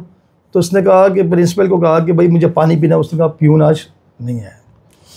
तो पहला आंदोलन उसने किया कि जो ब्लैक बोर्ड है, जो नोटिस बोर्ड है, उसमें लिखा, सारी चीज़ें फाड़ के फेंक दी और चौक से लिखा कि नो प्यून नो वाटर, अगर प्यून नहीं है तो पानी आप नहीं, मर जाएं आप। तो ये आंदोलन इतनी ज़बरदस्त पूरे भारत में मशहूर हुई और उसने आर्टिकल लिखे। ये अभी हम जिस पर डिस्कस कर रहे हैं, इसी बात को ख़त्म करने के लिए, लेकिन आज तक भारत में ये चीज़ खत्म दलित क्या नहीं हो सकता। दलित मतलब शूद्र नहीं, शूद्र में कास्टें हैं, 40 कास्टें हैं। अच्छा। जिसमें 16-17वीं दलित आती है। अच्छा अच्छा। और वो जो भीमराव अंबेडकर था वो दलित था। इंडिया का जो समाधान जो है, कॉन्स्टिट्यूशन है, जो आइन है, वो भीमराव अंबेडकर ने बनाया था। और पाकिस्तान का जो आइन है वो भी हिंदू ने बनाया था। और उसका नाम था जोगेंद्रनाथ मंडल। और वो फर्स्ट हमारे कायदे आजम के दोस्त भी थे और फर्स्ट लॉ मिनिस्टर भी रह चुके हैं वो। अच्छा, छूत अछूत का क्या सिस्टम है? छूत अछूत का हमारे कोई सिस्टम नहीं है, इंसान सब बराबर है। अगर आप ब्राह्मण हैं तो आप वो बर्तन में कभी नहीं खाएंगे पिएंगे ना, जो एक दलित का ये नहीं, ऐसा कभी भी नहीं है। देखें, भगवान श्री राम ने जो केवट से जो नाव मांगी थी वो तो दलित था ना। नहीं, किताब में तो चलो ये नहीं, लेकिन प्रैक्टिकल ऐसे है ना। नहीं है, पाकिस्तान में नहीं है। नहीं, हिंदू नहीं, हमारे यहाँ हिंदुस्तान में भी नहीं है, ये होना नहीं चाहिए। अब वो देखें, अगर कोई इज्तिमाई कोई चीज़ अगर हो रही हो फर्दी तौर पर, तो इस्तेमाल तो उसको नहीं कहेंगे ना भाई, वो तो जाहिर सी बात है, वो ग्रुप करता है तो करने दें। लेकिन हमारे यहाँ जो मज़हब में, मज़हब इसकी गुंजाइश नहीं है। अच्छा, बिल्कुल भी नहीं है। मज़हब में तो यहाँ तक कहा गया है कि आप मुसलमान हो, पारसी, यहूदी, हिंदू, कोई भी हो, आपके कर्म अच्छे हैं तो आपको सज़ा सही मिलेगी, आपको इसके जो रिजल्ट हैं अच्छे मिलेंगे। हाँ, और कर्म के द्वारा ही आपको जांचा जाएगा। सही है। और आपको किसी जानवर को, किसी पौधे को या किसी प्रकृति के किसी भी चीज़ को छेड़खानी नहीं करनी, इसकी सख्ती से रेस्ट्रिक्शन है हमारे मज़हब में। सही, रेस्ट्रिक्शन है। हाँ, आपको पता है चूहे को मारने का परमिशन नहीं है हमारे यहाँ। आप उसको यूँ करके भगा दो, भाग जाए, क्योंकि जब आपने उसको बनाया नहीं है तो जब आप उसको मार देंगे तो उसमें जो जीव है वो तो ख़त्म हो जाएगा ना। तो उसको आप जीवित नहीं कर सकते, इसलिए आप उसको मार भी नहीं सकते। लेकिन अगर जैसे कोई जानवर खुद मर गया तो वो ईश्वर ने मार दिया, नहीं वो खा सकता है? नहीं खा सकता, नहीं, परमिशन नहीं। देखो ना, सनातन धर्म के मानने वालों में कई लोगों का जो गोश्त खाने के लोग भी हैं, तो क्या वो धर्म के खिलाफ करके खा रहे हैं या गुंजाइश है? देखिए, धर्म में कोई गुंजाइश नहीं है, लेकिन क्योंकि अगर आप इस्लामी कंट्री में रहते हैं, कई लोग इस्लामी कंट्री में, पाकिस्तान में रहते हैं, वो हिंदू मज़हब में भारत में नहीं रहते हैं, तो उनको उनके देश को भी देखना पड़ता है कि वहाँ के वातावरण को, वहाँ की सिचुएशन को देख, वो लोग खाते हैं गोश्त। हमारे यहाँ तो गुंजाइश नहीं है गोश्त खाने। हिंदुस्तान में कई इस तरह के लोग, हाँ, लेकिन हमारे यहाँ रेस्ट्रिक्शन है। जो सनातन धर्म है प्योरली वेजिटेरियन है। नहीं, सनातन धर्म से दो जैन मत है, जिसको हम जैनिज्म, जैन में भी नहीं, जैन तो इसी से निकले हैं ना, वही ना। लेकिन उसके अंदर तो बिल्कुल ही गुंजाइश नहीं है, बिल्कुल गुंजाइश नहीं है। दूध और अंडों तक पे भी कोई इस तरह की चीज़ें आ जाती। लेकिन अब जैसे बुद्धिज़्म हम लेते, लॉर्ड बुद्धा का लेते बुद्ध, तो उनके यहाँ ये है कि भाई आप मजबूरी में अपने खुराक के लिए आप जानवर का वो करना चाहे तो कर लें, या जैसे जानवर खुद अपनी मौत हो गई तो उसको आप खा सकते हैं, उधर ये गुंजाइश नहीं, कोई गुंजाइश नहीं है। और ये आप जो बात कर रहे हैं इसकी भी रेस्ट्रिक्शन है, कोई गुंजाइश नहीं। जानवर को आप एक लाठी भी नहीं मार सकते, आप परमिशन नहीं है। पालने की परमिशन है, मारने की परमिशन नहीं है, खाने की भी परमिशन। अच्छा, मतलब खुद भी अपनी मौत आप मर जाए तब भी आप नहीं, आप उसको जो खुराक के लिए इस्तेमाल नहीं कर सकते। खुराक के लिए इस्तेमाल आप नहीं कर सकते। नहीं कर सकते। ठीक ठीक। अच्छा, एक ये मैं थोड़ा सा जो है ना वो रसूमात और उनका पूछना चाह रहा था, ये त्यौहार वगैरह, लेकिन इसको फिर हम किसी और दिन रखते हैं क्योंकि मैं आपका बहुत टाइम ले चुका हूँ। एक दो चीज़ें बस मैं ये चाह रहा हूँ कि एक तो पाकिस्तान के अंदर जब हम देखते हैं जी जी, तो एक आप हिंदू या सनातन धर्म के एक स्कॉलर, सियासत के स्कॉलर, उनसे भी आपका ताल्लुक़ और माशरे के अंदर भी आपका उठना बैठना सही साहब, तो आपको क्या लगता है यहाँ पर आप लोगों के लिए मौक़े ज़्यादा हैं, मुश्किलात ज़्यादा हैं, परेशानियाँ ज़्यादा, क्या आप पाकिस्तान में प्रॉब्लम यह है कि जितने हिंदू लोग थे वो अब आहिस्ता आहिस्ता माइग्रेट करके दूसरी कंट्रीज़ में चले गए। कुछ लोग अमेरिका चले गए, कनाडा, वेस्टर्न कंट्रीज़ में चले गए, कुछ लोग भारत चले गए, कुछ लोग दूसरे कंट्रीज़ में चले गए। इसकी सबसे बड़ी वजह यह है कि जो इंतहा पसंदी है अब ये मज़हब की तरफ आती जा रही है। पहले तो कुछ था, लेकिन अब देखें ना, अब अगर आप एक शख्स को मज़हब के नाम पर मार देंगे, उसकी फैमिली तो सफ़र करेगी ना, उसकी फैमिली कभी भी नहीं रहेगी उस मुल्क में, वो तो माइग्रेट करेगी। तो बहुत ज़रूरी है कि ये फॉल्स ब्लास्फेमी के मामला को ख़त्म किया जाए, हिंदू गर्ल्स किडनैपिंग के मामला को, वर्शिप प्लेसेस पे जो अटैक किए जा रहे हैं उसको ख़त्म किया जाए, और जबरी तौर पर जो कन्वर्जन किया जा रहा है, कन्वर्जन क्यों करेंगे आप, जबकि मैंने अभी आपको बता दिया कि कर्म के द्वारा अल्लाह ताला आपको सबक देगा जो हमारा धर्म कहता है, तो फिर आपको जबरी तौर पर आप क्यों करेंगे? नहीं, लेकिन चलो इस यहाँ पर पाकिस्तान में इस वक्त तवातुर के साथ जो हिंदू लड़कियां हैं जिसकी उम्र 12 साल से लेकर 16 साल तक हैं, वो कंटिन्यूसली जाती जा रही हैं जबरी मज़हब की तब्दीली की तरफ। 10-15 लोगों का एक ग्रुप है जो सिंध में कुछ पॉलिटिकल पार्टी के आशीर्वाद से काम कर रहा है, और वो उन लड़कियों को इस्लाम, जबरी तौर पर इस्लाम के दायरेकार में लाते हैं। वो बच्चियाँ, इतने माँ बाप उनके इतने परेशान होते हैं, इतने रोते हैं जब अदालत में जाते हैं, और अदालत के कमरे से जब वो बच्ची बाहर आती है तो वो कहती है 2-3 घंटे में मैंने इस्लाम कबूल कर लिया। तो जिनकी बच्चियां हैं उनके दिल पर क्या गुजरती है कि आपके लिए तो जन्नत के दरवाजे खोल दिए आपने। जन्नत ऐसे नहीं मिलती, जन्नत जब मिलती है, तकलीफ की बात है, जहालत इतनी बढ़ गई, पाकिस्तान में इतनी जहालत कभी थी नहीं, लेकिन आज इतनी बढ़ गई। अच्छा, वजह इसकी ये है कि FIR में झोल रखा आपने, उनको सज़ाएं नहीं दी। अगर सज़ाएं दी जाती 95C तौहीन मज़हब की सज़ाएं, तो 10 साल उसकी सज़ा है, तो वो बंदा जो 10 साल जाता तो वो कभी दूसरे लोग नहीं कर पाते, या 1-2 लोगों को अगर आप लटकाते। आप देखिए क्रिश्चियन लोग हैं मेरे साथ ऐड हैं, आज बहुत परेशान है पाकिस्तान में। वो कहते हैं कि यार ये कभी भी कोई भी इल्ज़ाम डाल देते हैं, ये क्या है बहुत, तो यार भाई चलो, ये तो बेचारे क्रिश्चियन, हिंदू लोग जो हैं खुद एक दूसरे को काट रहे हैं। हिंदू लोग जो हैं उस पर इल्ज़ाम लग जाता है तौहीन मज़हब का 1 सेकंड के अंदर। यार इस तरीके से आप इंसानों को अगर आप मारेंगे तो पाकिस्तान में कौन रहेगा? कोई भी नहीं, अक़लियत के लोग पाकिस्तान में नहीं रहेंगे। और आज मैं आपको ये आपके चैनल के द्वारा बता दूं कि अक़लियत के लोग पाकिस्तान में बहुत ज़्यादा परेशान हैं, इतने परेशान हैं कि जो लाइफ में कभी नहीं हुआ। और मैं गवर्नमेंट ऑफ पाकिस्तान से, और ख़ास तौर पर मैं आर्मी चीफ कॉस से ये रिक्वेस्ट करूँगा कि आप, ये जो मामला आपका नहीं है, मुझे मालूम है ये, लेकिन आप इनको देखें, और फिर इनको जो है ना, अगर ये नॉर्मल सोमोटो एक्शन नहीं लेती अदालत, जुडिशरी, तो आप अपनी अदालत जो इनकी जो अस्करी विंग जो लगता है उसमें जाके इनको सजाएं दें, क्योंकि पाकिस्तान का इमेज इस वक्त पूरी दुनिया में ख़राब होता जा रहा है। किस चीज़ को लेकर? ये फोर्स कन्वर्जन को लेकर। फोर्स कन्वर्जन बहुत बढ़ गया। अच्छा, ये तो बहुत ही, इस पे आपने उस दिन रेडियोस में बात की, और इस पे बहुत सी रिपोर्टों वगैरह भी हैं, लेकिन एक उसको छोड़ के फ़िलहाल इसको जो बाकी जो आप सनातन धर्म के यहाँ पर मंदिर हैं और बाकी इदारे हैं, तो उन पे तो कोई अटैक वगैरह तो नहीं करते ना लोग? मतलब उस पे तो कोई नहीं, यहाँ पर आए दिन वाक़यात होते रहते हैं। यहाँ खुशी के साथ सेलिब्रेशन करते हैं हम लोग अपने फेस्टिवल्स, और रिचुअल कस्टम्स बिल्कुल फ्रीली करते हैं, इसमें कोई शक नहीं है। और पाकिस्तान जैसी धरती हमें मिली है, हमें गर्व है इस पर। हम तो बीइंग अ पाकिस्तानी पूरी दुनिया में फ़ख्र महसूस करते हैं कि हम पाकिस्तानी हैं। लेकिन प्रॉब्लम ये कि ये जो कुछ जो अनासिर हैं जो पाकिस्तान के इमेज को ख़राब करना चाह रहे हैं, वो क्या करते हैं कि मूर्तियों को भी नुकसान पहुंचाते हैं, मंदिर को भी नुकसान पहुंचाते हैं, और ये ब्लेम फिर रियासत पर आता है। तो हम तो रियासत से ही अपील करेंगे ना, रियासत ऐसे लोगों को जो शरपर्सन हैं, जो कल्प्रिट्स हैं, उनको एज सुन एज पॉसिबल उनको हटा दें। और अगर कानून नहीं है, आप कानून डालें बीच में भाई।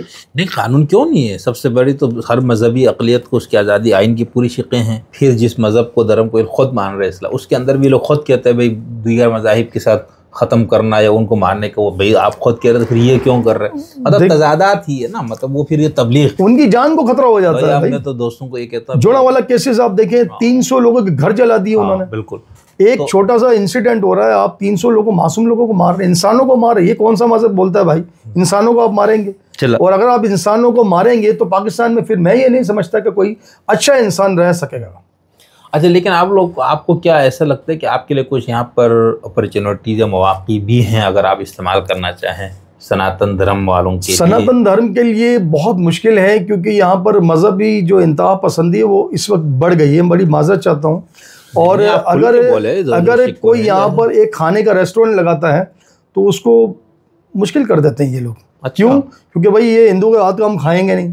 जब हिंदू का हाथ का खाएंगे नहीं तो वो क्या करेंगे, उसकी जो जगह बनी हुई है वो रातों रात इसको डिस्ट्रॉय कर देंगे या वहाँ से उसको रिप्लेस कर देंगे, क्योंकि वो कहते हैं कि भाई इस्लाम इस चीज़ की परमिशन। कई जगह मैं बड़ी माजरत चाहता हूँ, ये बात दुख से कहनी पड़ती है, कई जगह ऐसी है जहाँ पर वो कहते हैं कि भाई इसलिए आपको यहाँ हिंदुओं के रेस्टोरेंट नहीं मिलेगी। आप देखो, आप पूरी कराची देख लें, हिंदुओं के रेस्टोरेंट बहुत गिनती की होगी तो बड़ी मुश्किल से चल रही होगी, वरना अलाउ नहीं करते हैं।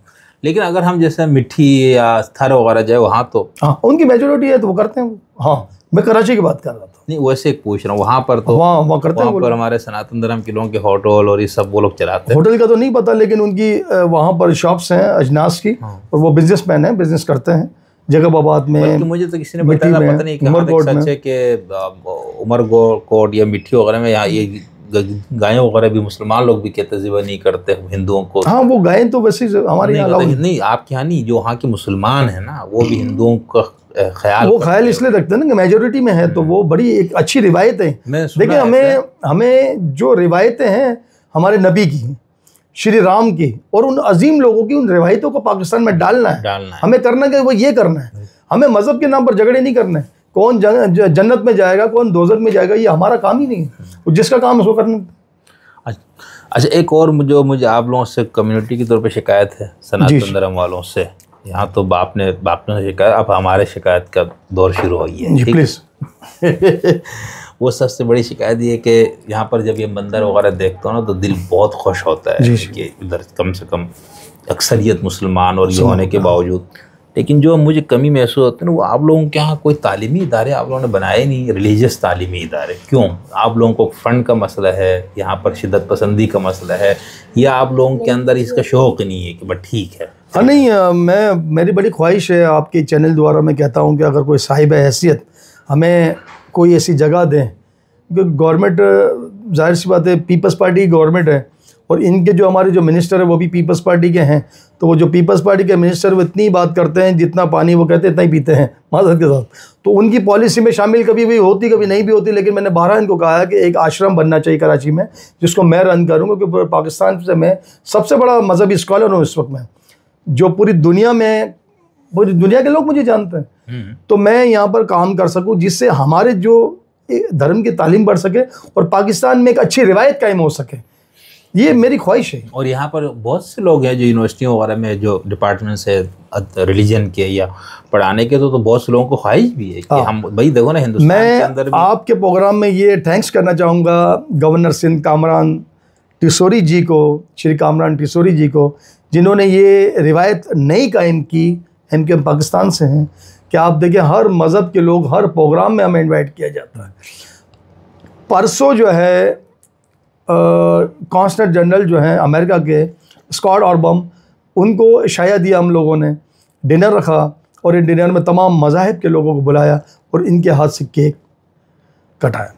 मैं पाकिस्तान पीपल्स पार्टी के लोगों को भी यही मशवरा देता हूँ कि भाई आप तमाम मज़ाहिब के लोगों को रखें, हमें बुलाने में आपको प्रॉब्लम नहीं है, इंटरफेथ हार्मनी होनी चाहिए, हर मज़हब में हम आहंगी होनी चाहिए। और जब हर मज़हब में हम आहंगी प्रॉपर होगी तो आप यकीन करें थ्रू प्रॉपर चैनल काम होगा तो आप पाकिस्तान एक अच्छी बुनियाद पर एक अच्छे सिस्टम में चला जाएगा जिस पर हम फ़ख्र कर सकें। नहीं मनोज सर, ये तो चलो ये प्रोग्राम और ये तो छोटा काम है, लेकिन ये भी बहुत अहम है होना। लेकिन मैं तो ये चाह रहा हूँ कोई इदारा बनाए, कोई इदारा बनाए। मतलब चलो हम हुकूमत की शायद पॉलिसी नहीं होगी ना कि किसी मज़हब का इदारा हम बना के दे इस तरह, लेकिन क्या हिंदू कम्युनिटी में करोड़पति लोग हैं पैसे वाले, तो क्या वो सपोर्ट नहीं करते हैं असल में। देखें वो इसलिए सपोर्ट नहीं करते हैं कि इनमें भी जाहिर सी बात है कई तबके हैं, अपने तबके वाले अपने ग्रुप को सपोर्ट कर, अंधा बाटे रेवड़ी अपने अपनों में, बांटे रेवड़ी अपने अपनों में, वो है ना कहावत।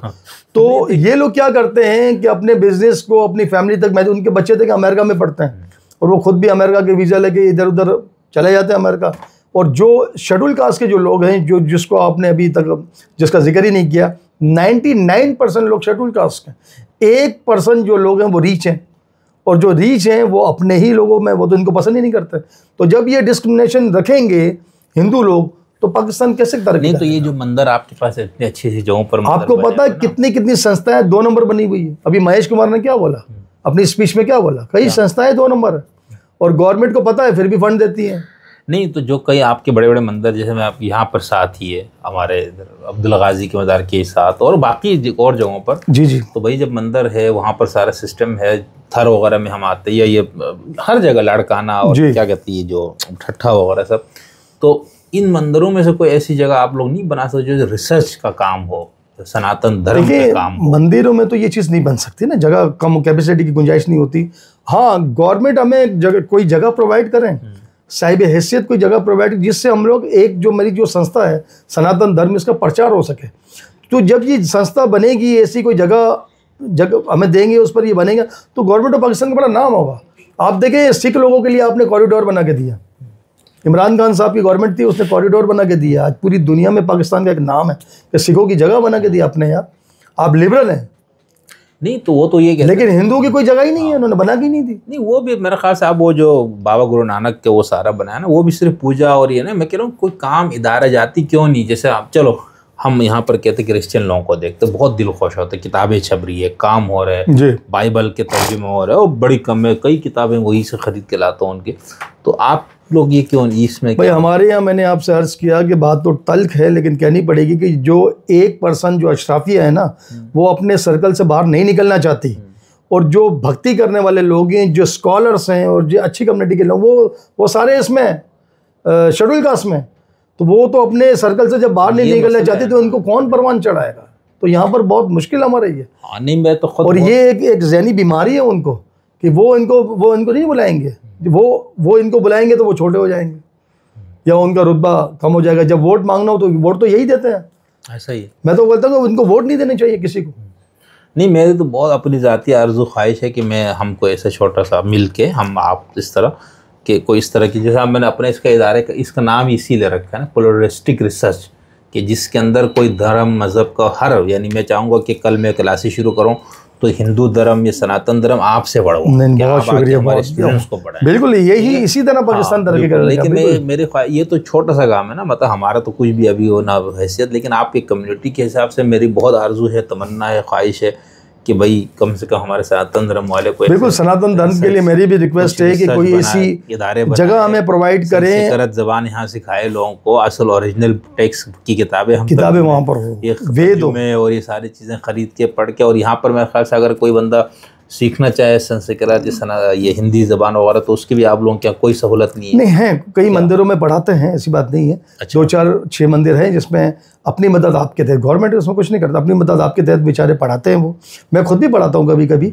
मैं ज़्यादातर हमारे जो अक़लियत के जो प्रोग्राम है उसको लीड करता हूँ, और कभी कभी बच्चों के कोई प्रोग्राम होते हैं तो मैं उसमें जज होता हूँ, मैं उनको संस्कृत पढ़ाता हूँ, उनको सिखाता हूँ कि अच्छा आप लोगों की कैसे कम्युनिटी के यहाँ, आपके यहाँ कोई ऐसा सिस्टम है कि जिसमें आप लोग, जैसे आप जहाँ रहते हैं वहाँ पर आप लोगों के बच्चों को आप लोग अपनी मजहबी तालीम देने का? जी है। अच्छा बिल्कुल, तो उसमें करते हैं, अपनी मदद आपकी तहत करते हैं। हाँ मतलब, लेकिन ये कि जो भी सनातन धर्म का बच्चा होगा वो कम से कम अपना धर्म पंडित से या स्कॉलर से या आप जैसे अहले इल्म से पढ़ सकते हैं, एक छोटा सा बिल्कुल करते हैं वो लोग, ठीक। लेकिन हमारी ख्वाहिश है कि इसको थोड़ा सा बड़े उस पे हो जाए। एक बस आखिर एक सवाल है इसके, एक आम शख्स जो है वो हिंदू धर्म की तालीमात से रोज़मर्रा ज़िंदगी में क्या सीख सकता है? मैं ये बच्चा कोई भी, देखिए हमारे यहाँ जो धर्म की परिभाषा है कि आप एक शेर में कहूँगा, इससे समझें कि मैं भी बोल के बड़ा थक गया हूँ, बोल के माज़रत चाहता हूँ कि अपना गम लेकर और कहीं ना जाया जाए, घर की बिखरी हुई चीज़ों को सजाया जाए, घर से मंदिर बहुत दूर है चलो यूं कर लें, किसी रोते हुए बच्चे को हंसाया जाए। तो जब आप किसी इंसान को खुश करने के लिए लग जाएंगे, ईश्वर खुश हो जाएगा, ईश्वर खुद ही राज़ी हो जाएगा। तो मेरी तो यही पाकिस्तान में तमाम लोगों से यही ख्वाहिश है कि आप किसी या तो किसी के हो जाएं या किसी को अपना कर लें। अच्छा, आखिरी एक सवाल है कि आपका अपना पसंदीदा सहीफ़ा, हिंदू किताब, सनातन धर्म का या पसंदीदा फ़लसफ़ी कौन है और क्यों है? हाँ, मेरा जो पहली किताब मैंने पढ़ी थी वो पढ़ी थी 88 में, और श्रीमद् भगवत गीता। ये इसका उर्दू वर्जन है, लेकिन इसकी जो ओरिजिनल किताब है वो मैंने, मेरे फादर क्योंकि वो प्रिंसिपल थे, मेरे फादर प्रिंसिपल थे, मेरे बड़े भाई जो हैं डायरेक्टर एजुकेशन थे, मैं खुद भी प्रोफेसर रैंक से रिटायर हुआ हूँ। तो वो पहली किताब मैंने पढ़ी थी, और उसमें जो ईश्वर का जो फ़लसफ़ा दिया है वो किसी मज़हब के लिए नहीं, वो मैंने कितनी बार पढ़ी, मुझे यही लगा कि इंसान को अपने आप से मुक्त होकर, जैसे कहते हैं ना मधुबन खुशबू देता है, भादव सावन देता है, और जीना उसका जीना है जो औरों को जीवन देता है। तो जो औरों को जीवन देने का जज्बा रखता है वो कभी अकेले नहीं होते। ये मेरा फ़लसफ़ा है। हर इंसान को आप खुश हो सकता है, ईश्वर आपकी किसी बात से आप राज़ी हो जाए और आप अमर हो जाएं, आपका नाम अमर हो जाए। ये बहुत खूब भाई, मैंने आपका बहुत टाइम लिया, बहुत शुक्रिया आपका, धन्यवाद आपका। बस मेरी ख्वाहिश ये थी कि कम से कम एक सरसरी सा पूरे एक तारुफ हो जाए। तो आइंदा हम कुछ टॉपिक्स रखेंगे जिस पे तफसील से उसी टॉपिक पे आधा 1-1.5 घंटे की गुफ्तगू करेंगे। यानी हम ये कोशिश करेंगे मेरे ख्वाहिश के मुताबिक। अब ये इदारा वगैरह रिसर्च का ये सब पता नहीं, मनोज साहब को इंशाल्लाह खुदा और ऐश्वर तौफीक दे बना लेंगे कोई सिस्टम, लेकिन उस वक्त तक भाई हम अपने छोटे से चैनल से कम से कम ये रोशनी तो फैला सकते हैं कि हम हिंदू धर्म या सनातन धर्म को एक इस तरह की किसी स्कॉलर से हम समझे। और आप लोग अपने दोस्त कमेंट्स में जो सवालात, श्री शमसुद्दीन शिकरी साहब, मैं धन्यवाद पेश करना चाहूँगा कि पाकिस्तान में इस वक्त जो नफसा नफसी चल रही हैं उसमें आप जैसी शख्सियत, आपके इदारे को मैं धन्यवाद पेश करना चाहूँगा, बंडल ऑफ थैंक्स करना चाहूँगा कि एक ऐसा काम कर रहे हैं जिससे ना सिर्फ मानवता का कल्याण होगा, ईश्वर भी, अल्लाह भी आपसे राज़ी हो जाएगा, और हम सब मिलकर पाकिस्तान को एक ऐसा गुलदस्ता बनाना चाहते हैं जो पहली पोजीशन में वो था। बिल्कुल। तो बस ये मेरी बहुत ख्वाहिश थी जो आज इतनी बड़ी एक मेरी आरज़ू पूरी हो। तो मैं ये चाहता हूँ मनोज साहब कि आखिर में आप कुछ मुक़द्दस कलिमात, दुआइया, श्लोक से हमारे इस प्रोग्राम को इख्तिताम करें। मैं गीता का सार पेश करना चाहूँगा कि गीता में कृष्णा ने एक मुख्तसर लाइनों में कहा है कि नमे पार्थ हस्ति कर्तव्यम तिषु योगेशनम किंचनम नानवतेति वतत्यम वर्त एव चक्कर्मणि। हे पार्थ, हे इंसानों, ये मैं तुझसे कह रहा हूँ कि समाज तेरी कर्म भूमि है और तू अपनी कर्म भूमि के मानदंड से नापा जाएगा। इसीलिए तू कर्मों से भागने का जत्न न कर, क्योंकि तेरा निष्काम कर्म ही तेरा कर्तव्य है और तेरा कर्तव्य ही तेरा धर्म। लेकिन यह धर्म केवल तेरे हित के लिए है तो वो धर्म पाप की ओर जाने वाला मार्ग है। इसलिए अपनों से मुक्त होकर समाज कल्याण के लिए कर्म कर कि यही मोक्ष का मार्ग है। दूसरे सारे कर्म तो मोह, माया और क्रोध के बंदी हैं, और जो स्वयं ही बंदी हैं वे तुझे मोक्ष के मार्ग पर क्या ले जाएंगे। तो यदि समाज सुखी नहीं तो व्यक्ति भी सुखी नहीं रह सकता। यदि समाज की आंख में है आंसू है तो समझ ले तेरी आंखें भी सुखी नहीं रह सकती। You are a part of society. आप भी खुश रहें, दूसरों को भी खुश रहने दें, दूसरों को आप भी सुखी रहें, दूसरों को भी सुखी करें। जियो और जीने दो कॉन्सेप्ट पर हमें मिलकर चलना है। पाकिस्तान जिंदाबाद, पाक अफवाज पाइंदाबाद। बहुत शुक्रिया सर, थैंक यू।